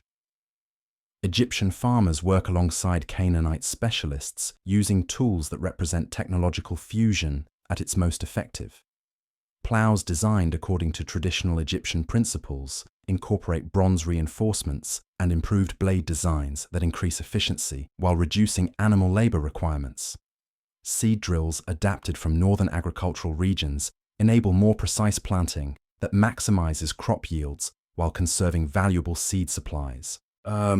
Seneb's work in the barley fields demonstrates how individual farmers have mastered techniques that were completely unknown just decades earlier. His understanding of soil preparation combines traditional Egyptian methods with innovations that improve water retention and nutrient availability.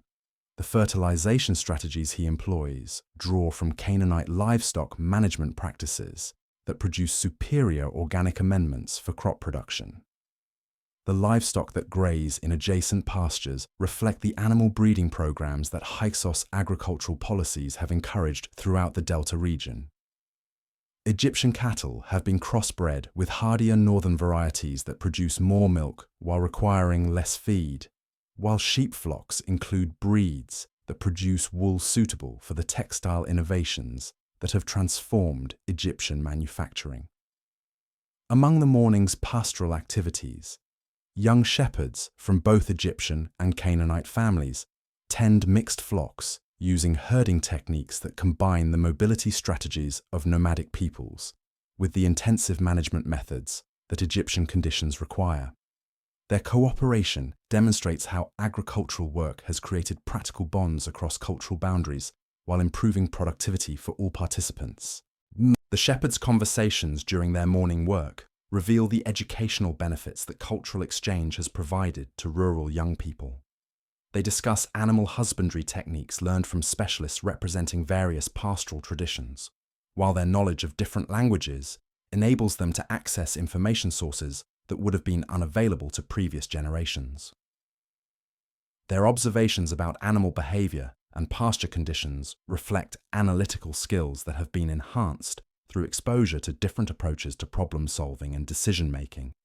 The systematic record keeping they maintain documents breeding results and grazing patterns using methods that combine traditional Egyptian observation with foreign techniques for data organization and analysis. As the morning progresses, the agricultural work shifts to crop maintenance activities that demonstrate the intensive cultivation methods that have increased Egyptian agricultural productivity during the Hyksos period. Teams of workers from various backgrounds collaborate in weeding, pruning, and pest control activities that require coordination and shared technical knowledge. The pest control strategies they employ represent particularly sophisticated examples of agricultural innovation through cultural exchange. Traditional Egyptian methods for protecting crops have been supplemented with techniques learned from regions where different pest populations require alternative control approaches. The resulting integrated pest management systems provide more effective crop protection while reducing the labor requirements that traditional methods demanded. Merit joins other farm women for the morning's dairy processing activities that illustrate how domestic agricultural work has been transformed through international knowledge sharing. The cheese-making techniques she employs combine traditional Egyptian methods with innovations that produce varieties suitable for both local consumption and export to foreign markets that have developed during the Hyksos period. The dairy facilities where these women work incorporate design improvements that enhance sanitation and efficiency while maintaining the traditional social aspects of communal work that have always characterized Egyptian rural life. Their conversations during these activities include technical discussions about production methods alongside personal news and community concerns that maintain social bonds across cultural boundaries. The morning's dairy work produces not only food for local consumption, but also products that enter the commercial networks, connecting rural Egypt with international markets. The quality standards these women maintain reflect understanding of foreign preferences and requirements that has become essential for agricultural success during this period. Their knowledge of these international standards demonstrates how completely global considerations have been integrated into local agricultural decision-making. Farm families now consider market demands from kingdoms they had never heard of just generations earlier, while their production methods accommodate quality requirements that reflect diverse cultural preferences and trading relationships. The morning's fieldwork concludes with planning sessions that address the longer-term agricultural strategies essential for sustained productivity and economic success. Seneb participates in discussions with neighbours and agricultural specialists about crop rotation schedules, land improvement projects, and investment decisions that require understanding of both local conditions and international market trends.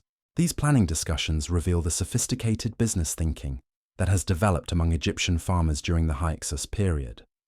Participants analyze financial projections, evaluate risk factors, and coordinate collective activities using analytical methods that combine traditional Egyptian practical wisdom with foreign approaches to strategic planning and resource management. The agricultural innovations they discuss include experimental crops that could provide new income sources, while infrastructure improvements could enhance their competitive position in regional markets.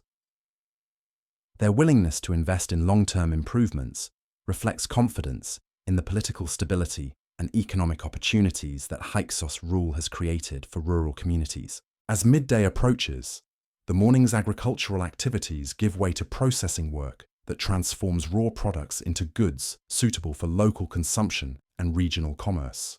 Seneb's family joins neighbours in grain processing facilities that represent the technological improvements that have enhanced rural productivity throughout the Delta region.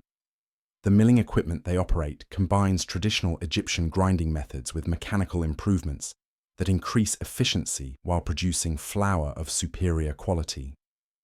These technological enhancements enable rural communities to add value to their agricultural production while creating employment opportunities for young people who might otherwise migrate to urban areas seeking economic advancement. The midday meal preparations that follow demonstrate how agricultural abundance has enhanced nutrition and dietary variety throughout Egyptian rural communities. Merit prepares dishes that incorporate not only traditional Egyptian ingredients, but also foods that have become available through expanded trade networks and agricultural innovation.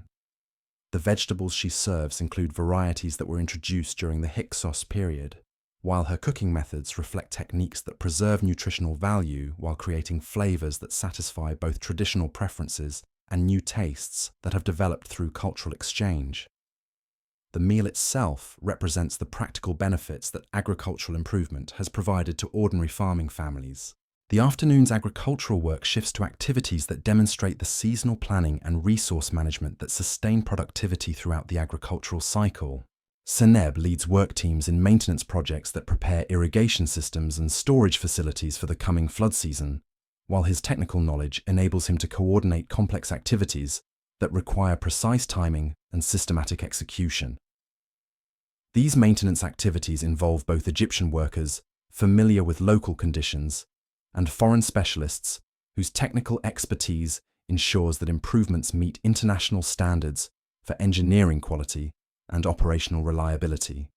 Their collaboration demonstrates how cultural cooperation has enhanced the technical capabilities available to Egyptian agricultural communities. The afternoon's work also includes educational activities that transfer knowledge from experienced practitioners to younger workers who will inherit responsibility for maintaining and improving agricultural systems. Amenemheb participates in training sessions that combine practical instruction with theoretical understanding of agricultural principles that have been gathered from across the ancient world. The training methods employed in these sessions reflect pedagogical innovations that make complex technical knowledge accessible to students from various educational backgrounds. Traditional Egyptian apprenticeship methods have been enhanced with systematic instruction techniques that ensure comprehensive understanding of both practical skills and underlying principles. As afternoon shadows lengthen across the agricultural landscape, the day's work transitions to activities that connect rural production with the commercial networks that have transformed Egyptian economic life during the Hyksos period. Seneb meets with traders who will transport his family's surplus production to urban markets, while their negotiations reflect the commercial sophistication that has developed throughout rural Egypt. These commercial discussions involve detailed analysis of market conditions, quality requirements, and transportation logistics that affect profitability and long-term business relationships. Seneb's understanding of these commercial factors demonstrates how completely international considerations have been integrated into local agricultural decision-making processes. The traders who purchase his production represent the diverse commercial networks that connect Egyptian agriculture with markets throughout the ancient world. Their knowledge of foreign preferences and requirements provides valuable information that guides production decisions and quality improvements, while their financial resources enable agricultural investments that enhance productivity and competitiveness. The commercial relationships that develop through these transactions extend beyond simple buying and selling to include information sharing, technical assistance, and cooperative planning that benefit all participants. These relationships demonstrate how commercial activities have created social bonds that transcend cultural boundaries while strengthening economic foundations for continued prosperity. As evening approaches, Seneb's family joins neighbors for communal activities that reflect the social innovations that have emerged from cultural integration in rural areas. These gatherings provide opportunities for sharing information, coordinating collective activities, and maintaining the community relationships essential for agricultural success and social stability. The evening's discussions include detailed analysis of agricultural conditions throughout the region, while participants share observations about crop performance, weather patterns, and pest management results that inform collective decision-making.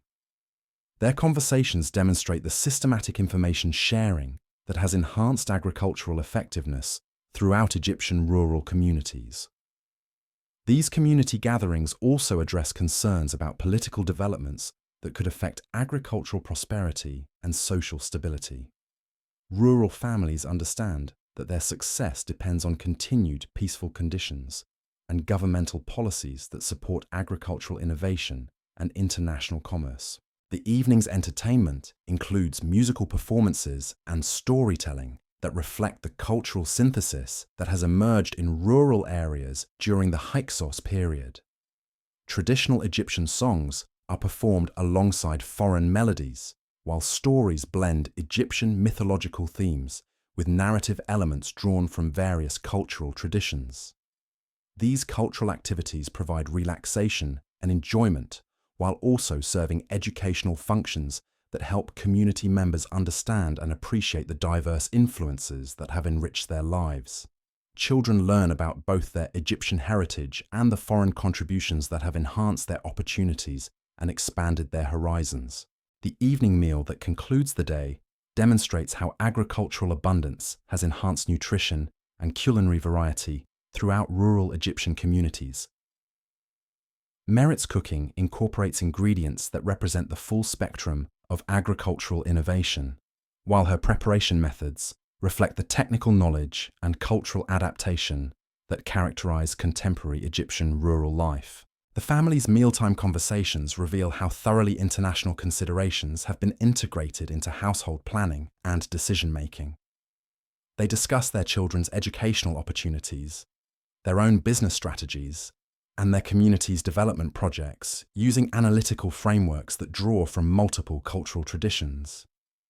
As night settles over the agricultural landscape, farm families throughout the Delta region settle into evening routines that reflect the domestic innovations that have emerged from cultural exchange.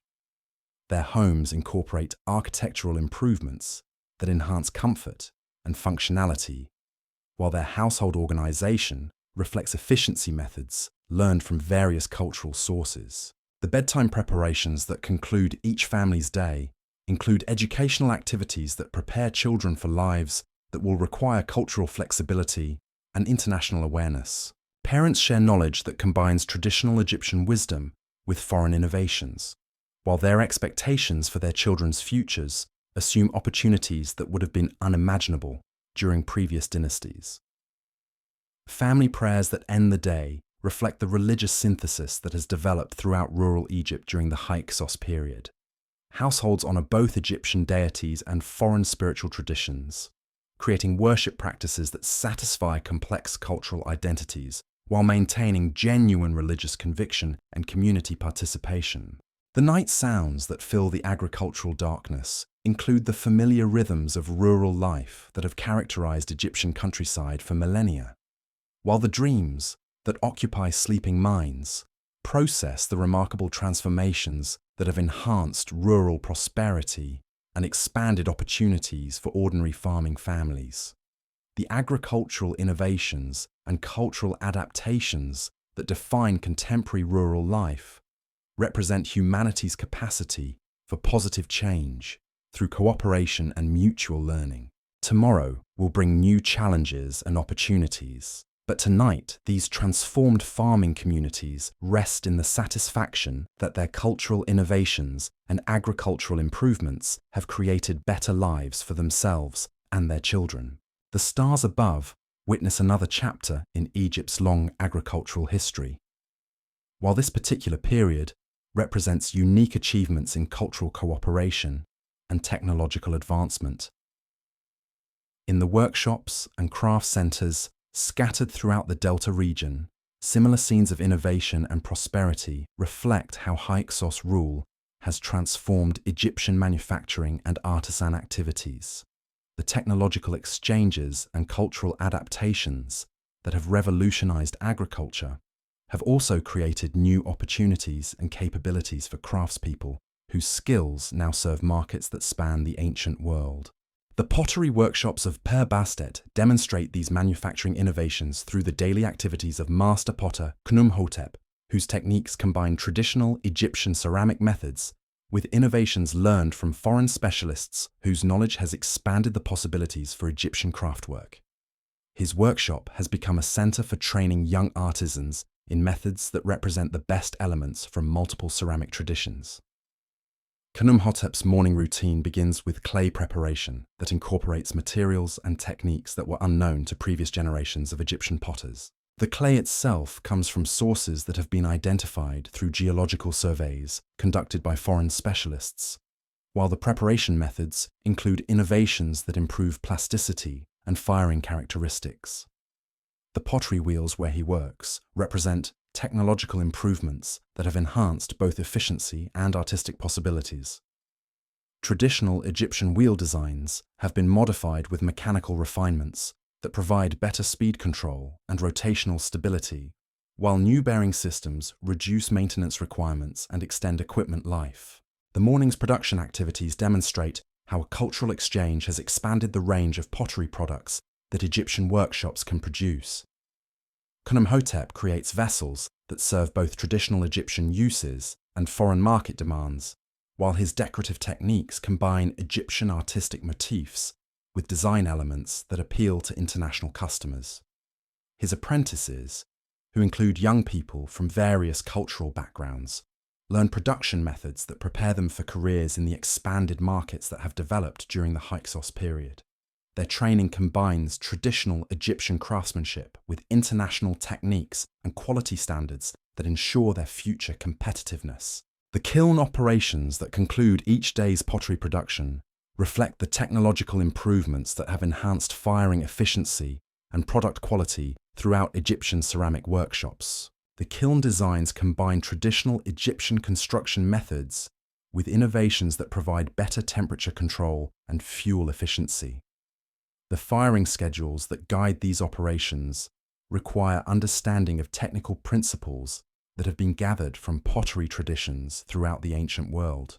Khnumhotep's knowledge of these principles enables him to achieve firing results that consistently meet the quality standards required for both local and export markets. As evening approaches in these craft workshops, the social activities that conclude each day's work demonstrate how manufacturing communities have adapted to the cultural diversity that characterizes contemporary Egyptian society. Artisans from various backgrounds gather for conversations and entertainment that strengthen professional relationships while maintaining the cultural connections that enrich their personal lives. These evening gatherings provide opportunities for sharing technical knowledge, discussing market conditions, and coordinating collective activities that benefit all workshop participants. The conversations that fill these gatherings reflect the educational improvements and international awareness that have developed throughout Egyptian artisan communities during the Hyksos period. The workshop districts where these artisan families settle for the night reflect the residential innovations that have emerged to accommodate the expanded economic opportunities and cultural diversity that characterize contemporary Egyptian manufacturing centers. Housing designs incorporate improvements that support both traditional family life and the international connections that define contemporary artisan careers. The night sounds that fill these manufacturing districts include languages from across the ancient world, while the dreams that occupy sleeping minds process the technological innovations and cultural adaptations that have transformed Egyptian craftsmanship. These artisan communities represent another dimension of the cultural synthesis that has enhanced Egyptian civilization during this remarkable period of foreign rule.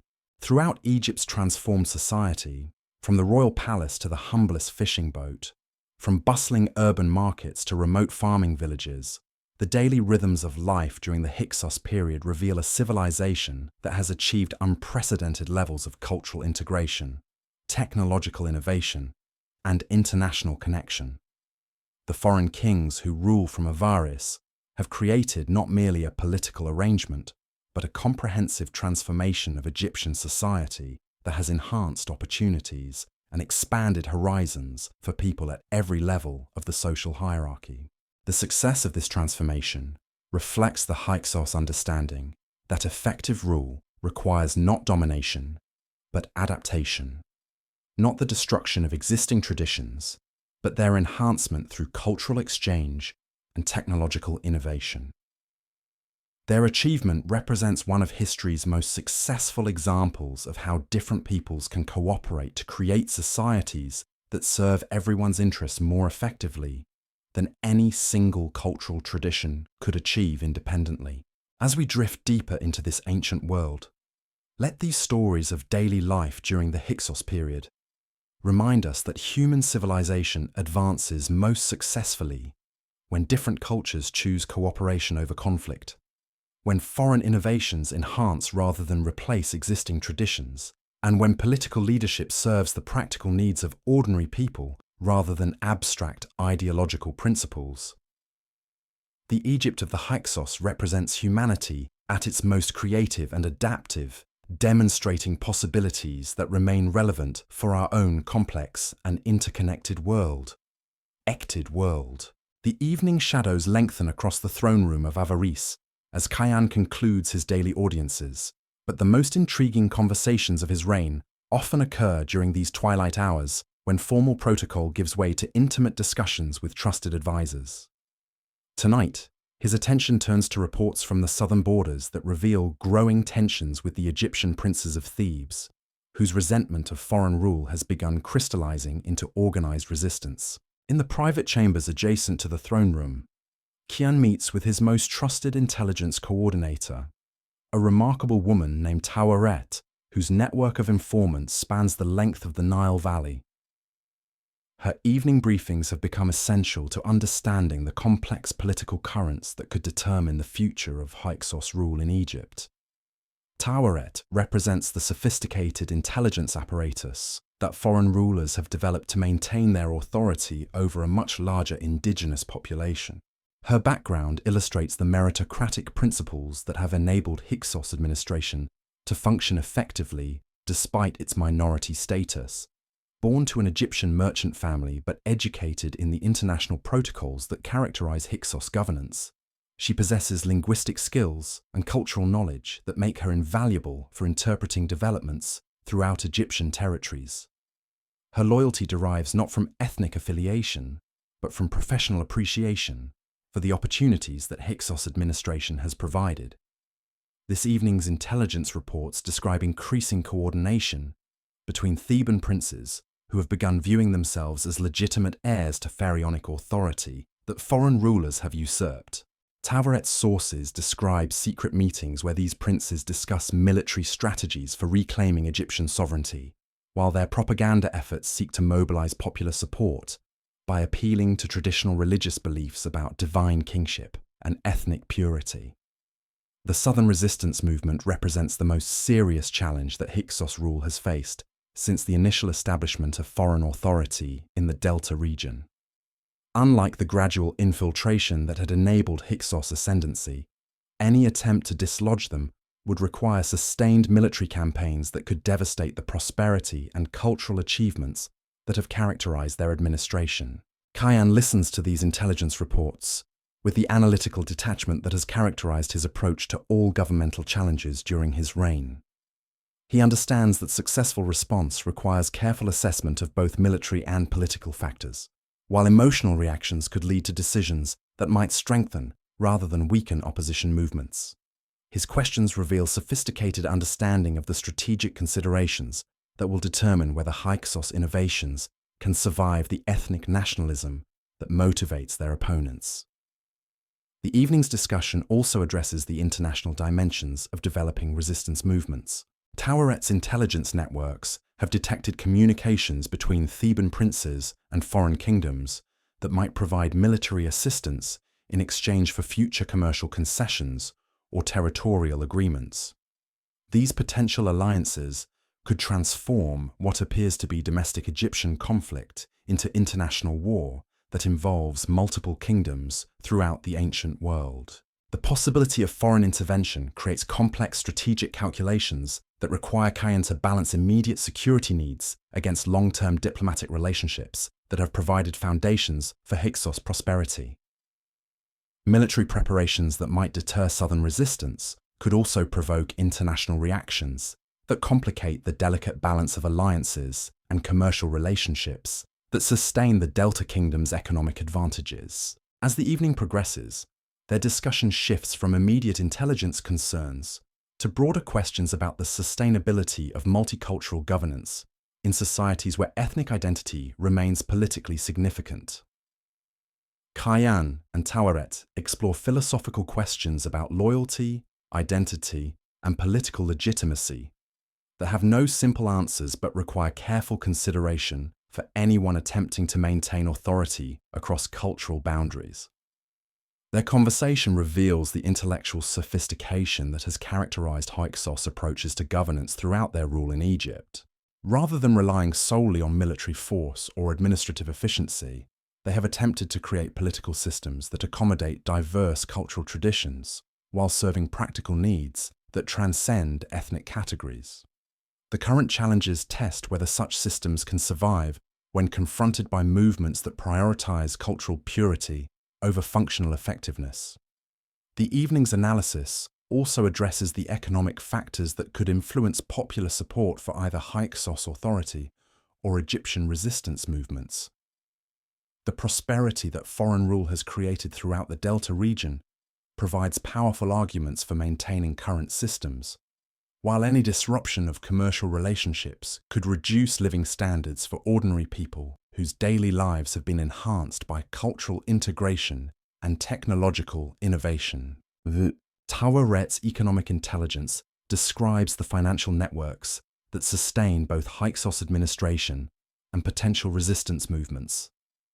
The international commerce that has flourished under foreign rule generates revenues that support governmental operations while creating employment opportunities for Egyptian workers. Conversely, the traditional elite families who support southern resistance movements possess agricultural wealth and regional influence that could fund sustained military campaigns. The economic dimensions of potential conflict reveal how thoroughly commercial and political considerations have become intertwined during the Hyksos period.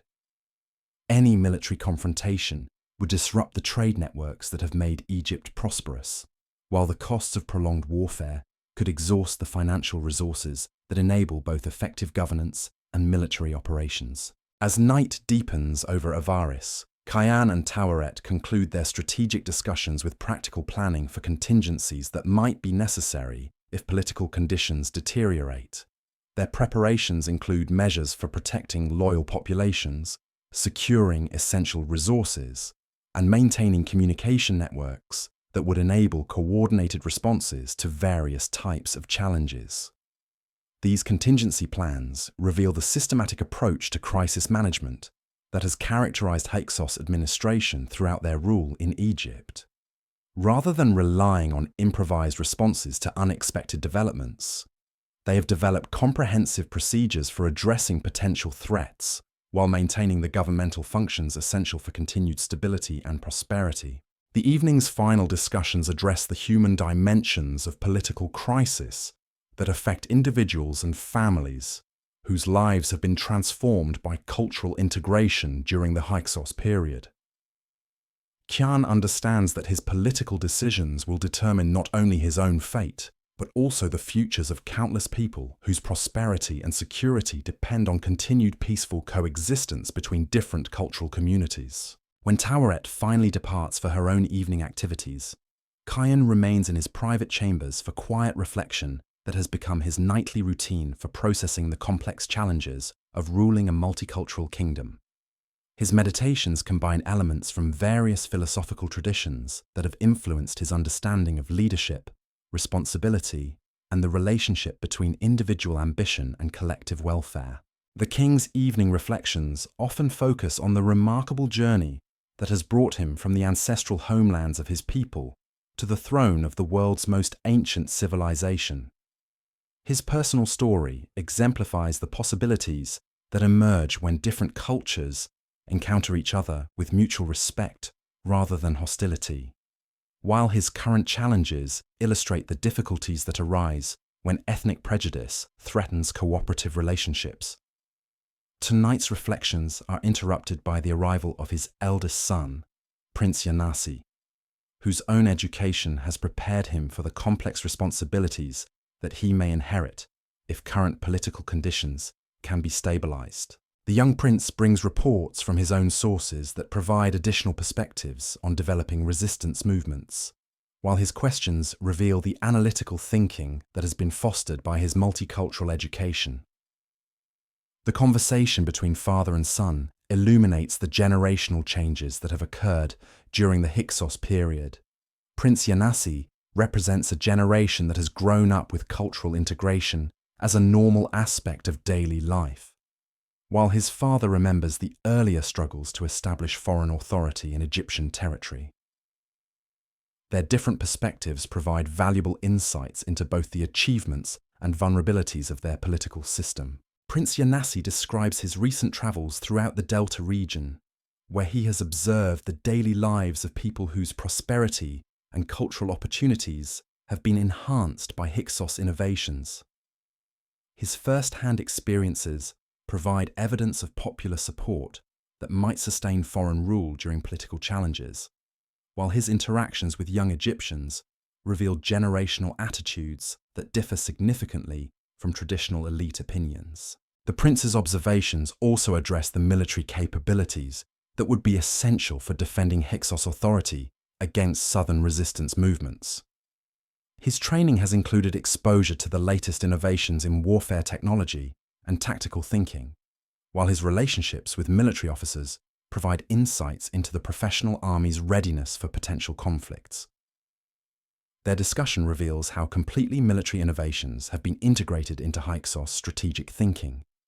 The horse-drawn chariots that revolutionized battlefield mobility have been supplemented with improvements in weapons technology, communication systems, and logistical support that provide significant advantages over traditional Egyptian military methods. These technological superiorities could prove decisive in any direct military confrontation. The evening's military analysis also addresses the political implications of warfare that could affect civilian populations throughout Egyptian territory. Both father and son understand that military success must be achieved without destroying the social foundations that have made Hyksos rule beneficial for ordinary people. Excessive force could alienate the popular support that provides legitimacy for foreign authority. As midnight approaches, their conversation shifts to longer-term questions about dynastic succession and the institutional arrangements that could preserve Hyksos innovations regardless of immediate political challenges. Prince Yanasi's future role requires preparation for scenarios that might involve either continued foreign rule or negotiated transitions that could maintain beneficial policies under different political arrangements. The succession planning that occupies their late evening discussions reveals the sophisticated political thinking that has characterized Hyksos' approaches to governance throughout their Egyptian experience. Rather than assuming that current arrangements will continue indefinitely, they have developed flexible strategies that could adapt to various political developments while preserving the essential achievements of their administration. Their planning also addresses the educational and cultural institutions that have been established during the Hyksos period. These institutions represent perhaps their most important legacy, as they have created capabilities and knowledge that could continue benefiting Egyptian society regardless of who exercises political authority. The systematic preservation of these achievements requires careful attention to political transitions that could either enhance or threaten their continuation. When Prince Yanasi finally retires to his own chambers, Kian continues his solitary reflections on the remarkable period of cultural transformation that his reign has witnessed. The challenges that currently threaten Hyksos authority also represent opportunities to demonstrate the resilience and adaptability that have enabled their success in governing Egyptian civilization. The king's final thoughts before sleep often return to the fundamental questions about human nature and political possibility that have guided his approach to leadership throughout his reign. His experience demonstrates that different peoples can cooperate successfully when their leaders prioritize practical benefits over ethnic prejudices, while current challenges reveal how easily such cooperation can be threatened by appeals to traditional loyalties and cultural fears. Tonight's reflections also address the spiritual dimensions of leadership that have become increasingly important to Kian as he has matured in his royal responsibilities. His prayers combine elements from various religious traditions that have influenced his understanding of divine authority and moral responsibility, while his personal relationship with the gods provides strength and guidance for facing uncertain futures.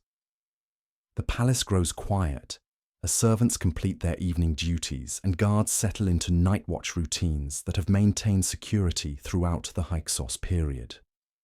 The darkness that surrounds Avaris contains both threats and possibilities, while the decisions made in coming days will determine whether the remarkable experiment in multicultural governance can survive its greatest test. In the residential quarters where royal family members and court officials settle into their own evening routines, similar conversations address the personal implications of political developments that could affect every aspect of their lives. These private discussions reveal the human costs of political uncertainty, while also demonstrating the resilience and adaptability that have characterized Egyptian society throughout its long history. The royal women's quarters buzz with their own evening activities that reflect the enhanced roles that females have achieved during the Hyksos period. Queen Teni leads discussions among court ladies that address both political concerns and cultural questions about the future of the social innovations that have expanded opportunities for women throughout Egyptian society. The Queen's evening conversations include detailed analysis of how political changes might affect the educational and economic opportunities that have become available to women during foreign rule. Her own experiences demonstrate the possibilities that emerge when traditional gender restrictions are relaxed in favor of merit-based advancement and cultural flexibility.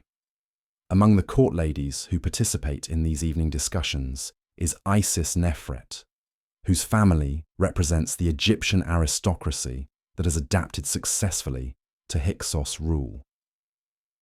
Her perspectives provide insights into how traditional elite families have navigated the challenges and opportunities created by foreign authority, while her personal relationships bridge the cultural boundaries that divide Egyptian society. Isis Nefret's evening activities include correspondence with relatives throughout Egyptian territory who provide information about popular sentiment and political developments in regions beyond direct Hyksos control. Her letters reveal the complex loyalties and practical considerations that influence how Egyptian families respond to competing claims for political legitimacy and cultural authenticity. The evening's correspondence also addresses commercial and family matters that illustrate how thoroughly international considerations have been integrated into Egyptian aristocratic life. Marriage negotiations involve families from multiple cultural backgrounds, while business partnerships span the trade networks that connect Egypt with kingdoms throughout the ancient world. These personal and family considerations reveal how completely the social foundations of Egyptian society have been transformed during the Hyksos period.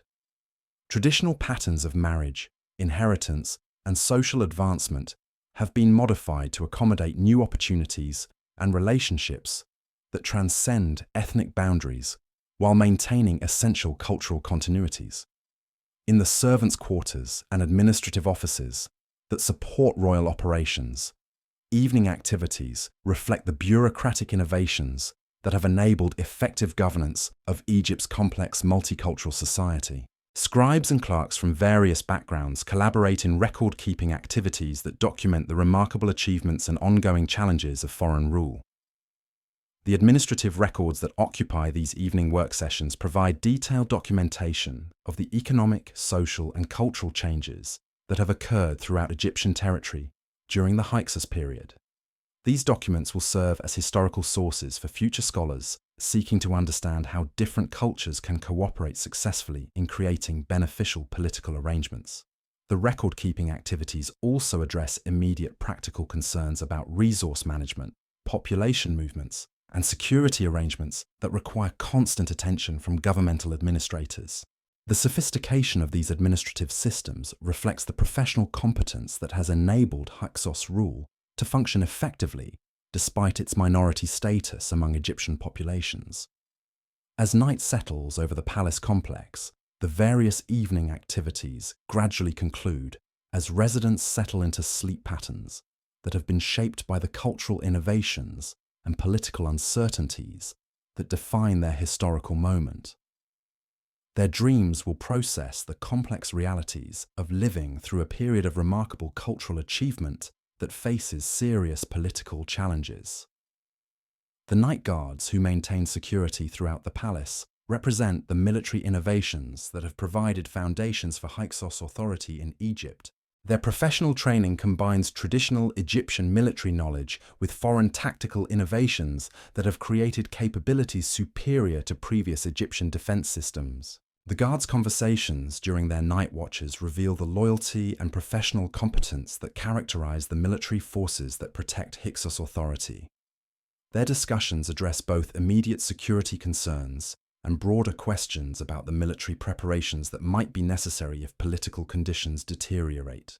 Their professional analysis of potential threats demonstrates the systematic approach to security planning that has enabled foreign rulers to maintain authority over much larger indigenous populations. The intelligence networks, communication systems, and tactical innovations that support their security operations represent genuine advances in military science that have enhanced Egyptian defensive capabilities.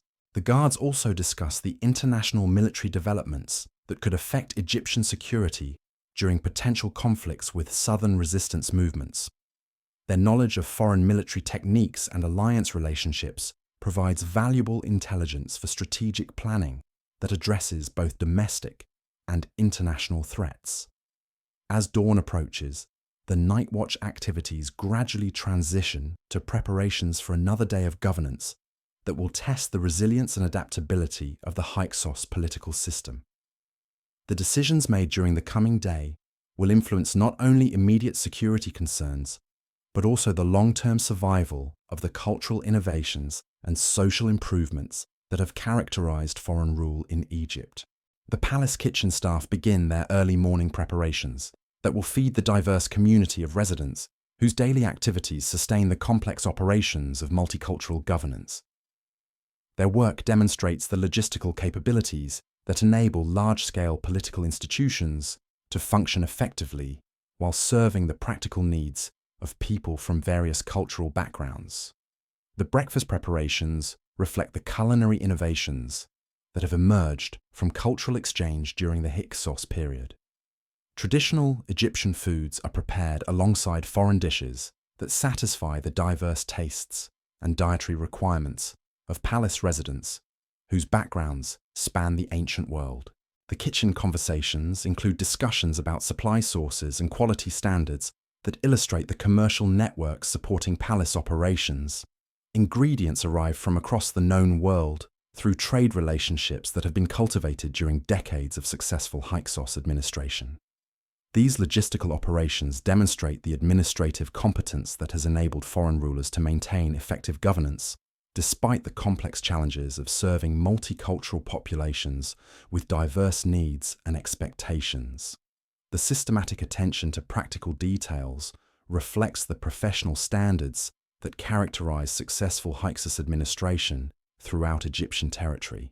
As morning light filters through the palace windows, servants throughout the complex begin daily routines that prepare for another day of governmental activities that will determine the future of one of history's most remarkable experiments in multicultural political cooperation. The success or failure of these efforts will influence not only immediate participants, but also future generations who will inherit either the benefits of successful cultural integration or the devastation of ethnic conflict. The stirring palace gradually awakens to face challenges that will test every innovation, relationship, and achievement that has been developed during decades of foreign rule that transformed Egyptian civilization while preserving its essential character and traditions. Today's decisions will determine whether the Hyksos legacy represents a permanent contribution to human political development, or merely a temporary interruption in the long history of ethnic conflict and cultural isolation. Throughout the Delta region, similar morning preparations begin in countless homes, workshops, and fields, where ordinary people whose lives have been enhanced by cultural cooperation prepare for another day of work and social interaction that demonstrates the practical benefits of multicultural societies. Their daily activities provide powerful testimony to the human possibilities that emerge when different peoples choose cooperation over conflict and mutual enrichment over cultural isolation. The morning sun rises over an Egypt that has been transformed by foreign rule into something unprecedented in human history. A society that successfully combines respect for traditional values with openness to beneficial innovations. A political system that serves diverse populations while maintaining social cohesion. And a cultural environment that celebrates both local heritage and international connections.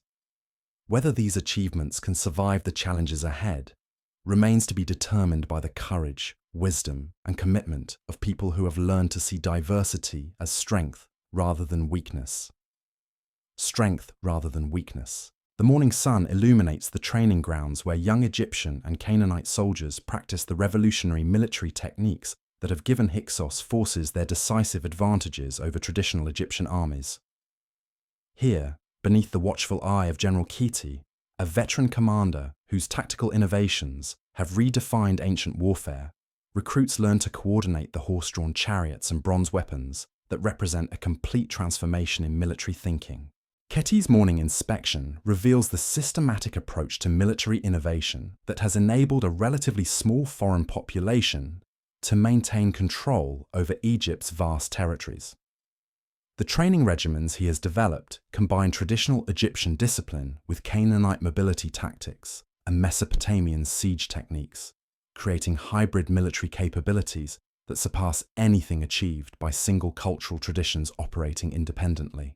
The chariot formations that practice in the dusty courtyard represent perhaps the most visible symbol of Hyksos military revolution. These vehicles, drawn by horses bred from northern stock and reinforced with bronze fittings that reflect metallurgical advances from across the ancient world, have fundamentally altered the nature of battlefield engagement throughout the region. Young Amenhotep, an Egyptian recruit whose father serves in the palace administration, guides his chariot through complex maneuvers that would have been impossible for traditional Egyptian infantry formations. His training includes not only driving techniques, but also archery skills that enable him to fire composite bows while maintaining vehicle control at high speeds across difficult terrain. Working alongside Amenhotep is Reshef, a Canaanite soldier whose family arrived in Egypt during the early years of foreign settlement. Their partnership reflects the military integration that has created army units more effective than either culture could have produced independently, while their personal friendship demonstrates the social bonds that transcend ethnic boundaries throughout Hyksos military forces. The morning's training exercises include coordination drills that require precise communication between chariot crews and supporting infantry units. These exercises demonstrate the tactical sophistication that has developed under Hyksos military leadership, creating capabilities for complex battlefield operations that utilize the strengths of different military traditions while compensating for their individual weaknesses. General Ketty's observations during these training sessions reflect decades of experience in developing military techniques that serve the unique requirements of governing a multicultural empire. His innovations address not only tactical effectiveness, but also the political challenges of maintaining loyalty among troops whose ethnic backgrounds span the ancient world. The weapons training that follows the chariot exercises reveals the technological advances that have revolutionized Egyptian military capabilities during the Hyksos period. Bronze swords forged according to improved metallurgical techniques offer superior strength and flexibility compared to traditional Egyptian weapons, while composite bows provide range and penetrating power that give Hyksos archers decisive advantages in battlefield encounters. Amenhotep's weapons instruction includes training with siege equipment that reflects engineering knowledge gathered from multiple cultural sources. The catapults and battering rams that his unit learns to operate incorporate design principles that have been adapted from Mesopotamian siege warfare, while utilizing Egyptian engineering skills for construction and maintenance. The afternoon's military exercises shift to mock battle scenarios that test the recruit's ability to coordinate different types of units in complex tactical situations. These exercises reveal the strategic thinking that has enabled Hyksos military forces to maintain superiority despite numerical disadvantages against potential Egyptian resistance movements. During these mock battles, Reshef demonstrates the cavalry tactics that have given Hyksos forces their reputation for battlefield mobility and rapid response capabilities. His unit's ability to strike quickly at vulnerable points while avoiding direct confrontation with larger enemy formations reflects the asymmetric warfare principles that have proven essential for maintaining foreign authority over indigenous populations. The evening's military instruction includes intelligence gathering techniques that prepare soldiers for the reconnaissance and surveillance activities essential for maintaining security in a potentially hostile environment. These skills reflect the sophisticated understanding of information warfare that has enabled Hyksos administrators to anticipate and counter threats to their authority. Amenhotep's intelligence training includes lessons in reading terrain, identifying potential ambush sites, and communicating tactical information through coded signals that can coordinate military responses across extended distances. His education in these specialized skills prepares him for leadership roles that could prove crucial if political tensions escalate into open conflict. The military training facilities where these activities occur reflect the infrastructure investments that have supported Hyksos military capabilities throughout their rule in Egypt. The barracks, armories, and practice areas represent systematic approaches to military preparation that have created professional fighting forces capable of addressing multiple types of security challenges. The evening's conclusion brings military personnel together for social activities that strengthen unit cohesion while maintaining the cultural connections that enrich their personal lives.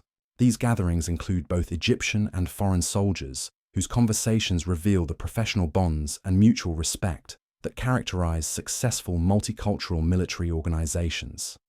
The discussions that fill these evening military gatherings address both technical aspects of their training and broader questions about their role in protecting the multicultural society that has emerged under Hyksos rule.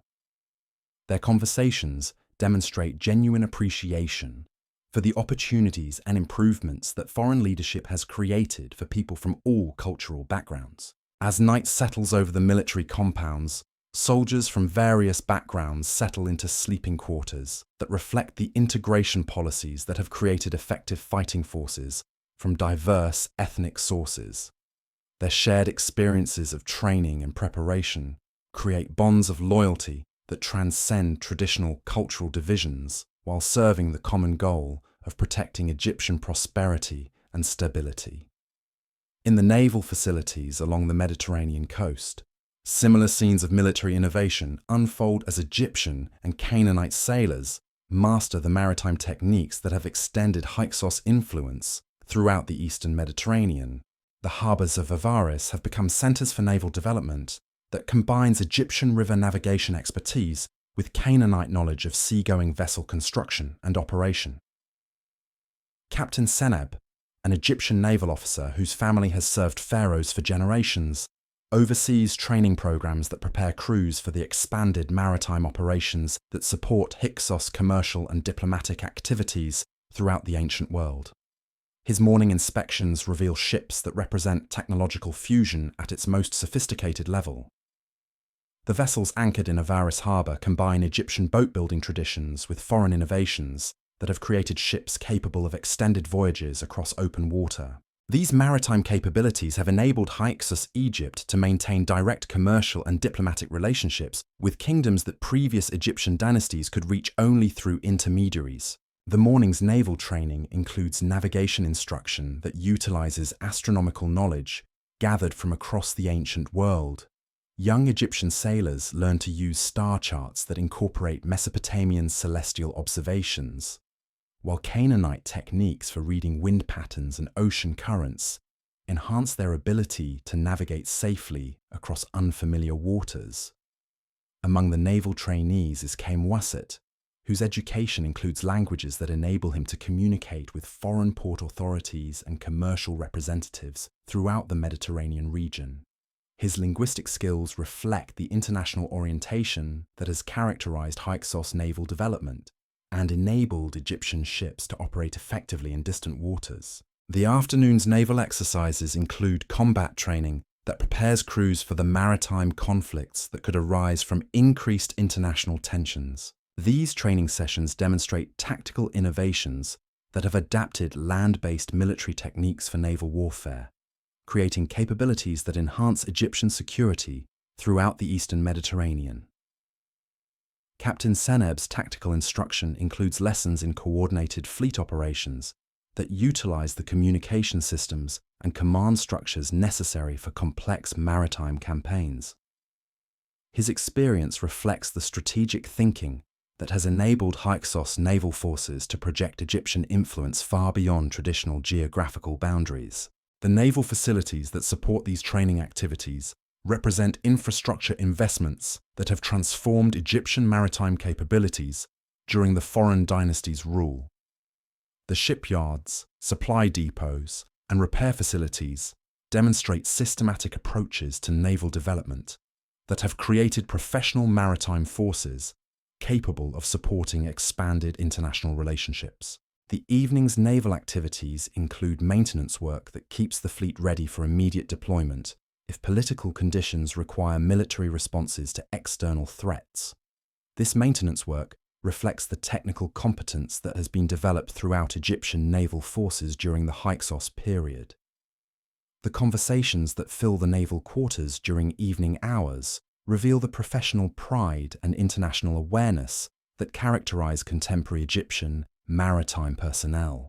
Their discussions address both technical aspects of naval operations and broader questions about their role in maintaining the commercial relationships that have made Egypt prosperous during foreign rule. As night descends over the coastal facilities, naval personnel settle into quarters that reflect the multicultural composition of Hyksos maritime forces. Their shared experiences of training and service create professional relationships that transcend ethnic boundaries while serving the common goal of protecting Egyptian interests throughout the Mediterranean world. In the diplomatic quarters of Avaris, evening activities reveal another dimension of Hyksos innovation as foreign ministry officials prepare for negotiations that will determine whether current political tensions can be resolved through peaceful means rather than military confrontation. The diplomatic corps that has emerged during foreign rule represents unprecedented capabilities for international negotiation and conflict resolution. Ambassador Katie, an Egyptian diplomat whose career has flourished under Hyksos administration, reviews correspondence from kingdoms throughout the ancient world that could influence the developing crisis with southern Egyptian resistance movements. His evening preparations demonstrate the sophisticated diplomatic machinery that has maintained peaceful relationships despite complex international tensions. The diplomatic intelligence that occupies Katie's evening work includes detailed analysis of foreign court politics and military capabilities that could affect Egyptian security during potential conflicts. His understanding of these international factors reflects the systematic intelligence gathering that has supported successful Hyksos foreign policy throughout their rule. Among the diplomatic personnel who assist with these preparations is Ankh Efen Sekhmet, a young Egyptian whose training includes the multiple languages and cultural competencies essential for effective international negotiation. His education reflects the expanded opportunities that have become available to talented Egyptians during the foreign dynasty's administration. The evening's diplomatic activities include preparation of negotiation strategies that could address southern resistance concerns, while preserving the essential achievements of Hyksos rule. These strategies require sophisticated understanding of both Egyptian cultural sensitivities and international political dynamics that could influence any negotiated settlement. Ambassador Katie's diplomatic experience includes successful resolution of previous crises that threaten to disrupt the peaceful coexistence that has characterized the Hyksos period. His methods demonstrate how skilled negotiation can address ethnic tensions and competing political claims without resorting to military solutions that could destroy the prosperity and cultural achievements that benefit all participants. The diplomatic correspondence that fills his evening work includes communications with foreign kingdoms that could either support Egyptian resistance movements or help mediate peaceful solutions to developing conflicts. The international relationships that have been cultivated during Hyksos rule provide resources for conflict resolution that were unavailable to previous Egyptian dynasties. The evening's diplomatic preparations also address the commercial and cultural factors that could influence political negotiations. The economic benefits that have resulted from Hyksos innovations provide powerful arguments for maintaining current systems, while the social relationships that have developed across cultural boundaries create constituencies for peaceful coexistence. As midnight approaches, the diplomatic quarters grow quiet as personnel complete their preparations for negotiations that could determine whether the remarkable experiment in multicultural governance can survive its greatest challenge. Their work demonstrates the sophisticated capabilities that have been developed for managing complex international relationships through peaceful means rather than military force. Throughout Avaris, the various evening activities gradually conclude as residents of the multicultural capital prepare for sleep that will restore their energy for facing the challenges of another day. The conversations, preparations, and quiet reflections that have filled their evening hours reveal the depth of commitment and sophistication that characterizes Egyptian society during this period of foreign rule. The night sounds that fill the sleeping city include languages from across the ancient world, while the dreams that occupy unconscious minds process the complex realities of living through a period of remarkable cultural achievement that faces uncertain political challenges. The innovations and relationships that have been developed during the Hyksos period represent genuine advances in human, political, and social organization that could influence civilization for generations to come. The palace guards who maintain security throughout the night hours represent the professional military capabilities that have provided foundations for peaceful cultural development during foreign rule. Their vigilance protects not only political leaders, but also the broader social achievements that have emerged from successful multicultural cooperation. In the residential districts that surround the palace complex, families from various cultural backgrounds settle into homes that reflect the architectural innovations and social arrangements that have emerged during the Hyksos period. Their domestic routines demonstrate how completely cultural integration has been achieved at the most fundamental levels of daily life. The bedtime conversations that conclude each family's day include discussions about children's educational progress in programs that prepare them for lives that will require international awareness and cultural flexibility. Parents share expectations for their children's futures that assume opportunities created by the expanded horizons that characterize contemporary Egyptian society. Family prayers that end the day reflect the religious synthesis that has developed throughout Hyksos, Egypt. Households honor both traditional Egyptian deities and foreign spiritual traditions, creating worship practices that satisfy complex cultural identities while maintaining genuine religious conviction and community participation. The night sky above Avaris contains the same stars that have witnessed the rise and fall of countless civilizations throughout human history. While this particular period represents unique achievements in cultural cooperation and political innovation, the challenges that currently threaten these achievements also provide opportunities to demonstrate the resilience and adaptability that have enabled their creation. Tomorrow will bring new tests of the wisdom, courage, and commitment that have made possible the remarkable transformation of Egyptian civilization during the Hyksos period. The decisions made in coming days will determine whether humanity's capacity for positive change through cultural cooperation can overcome the ethnic prejudices and traditional loyalties that threaten to destroy one of history's most successful experiments in multicultural governance.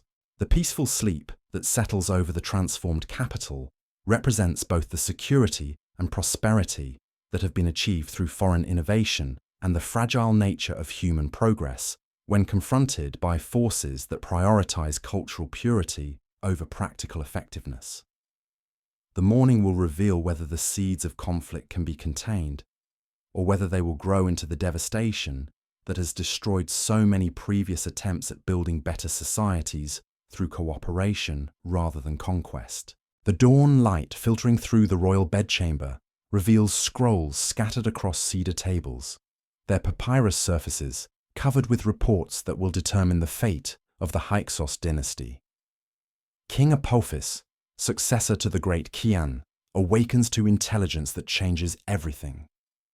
The Theban prince Kamose has declared open rebellion, proclaiming himself the rightful pharaoh of a unified Egypt that will cast out the foreign rulers forever.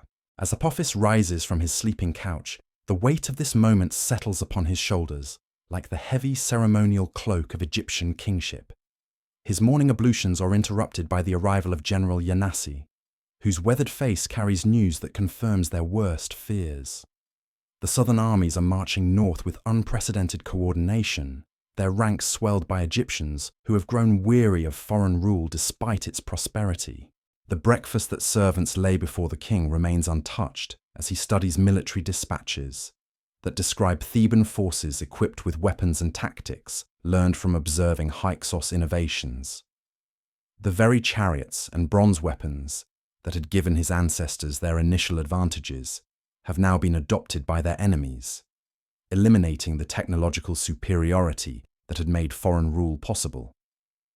As the morning sun rises over a transformed Egypt, we witness the final chapter of one of history's most remarkable experiments in cultural fusion and political innovation. The Hyksos, those foreign kings who had woven themselves so skillfully into the fabric of Egyptian civilization, now face the inevitable reckoning that comes to all who dare to bridge the ancient divides between peoples. Their legacy lives on in the innovations they brought, the trade networks they established, and the countless ordinary families whose lives were enriched by choosing cooperation over conflict. In the end, the Hyksos taught us that true conquest comes not through force alone, but through the patient work of building bridges between different worlds, creating something entirely new while honoring what came before.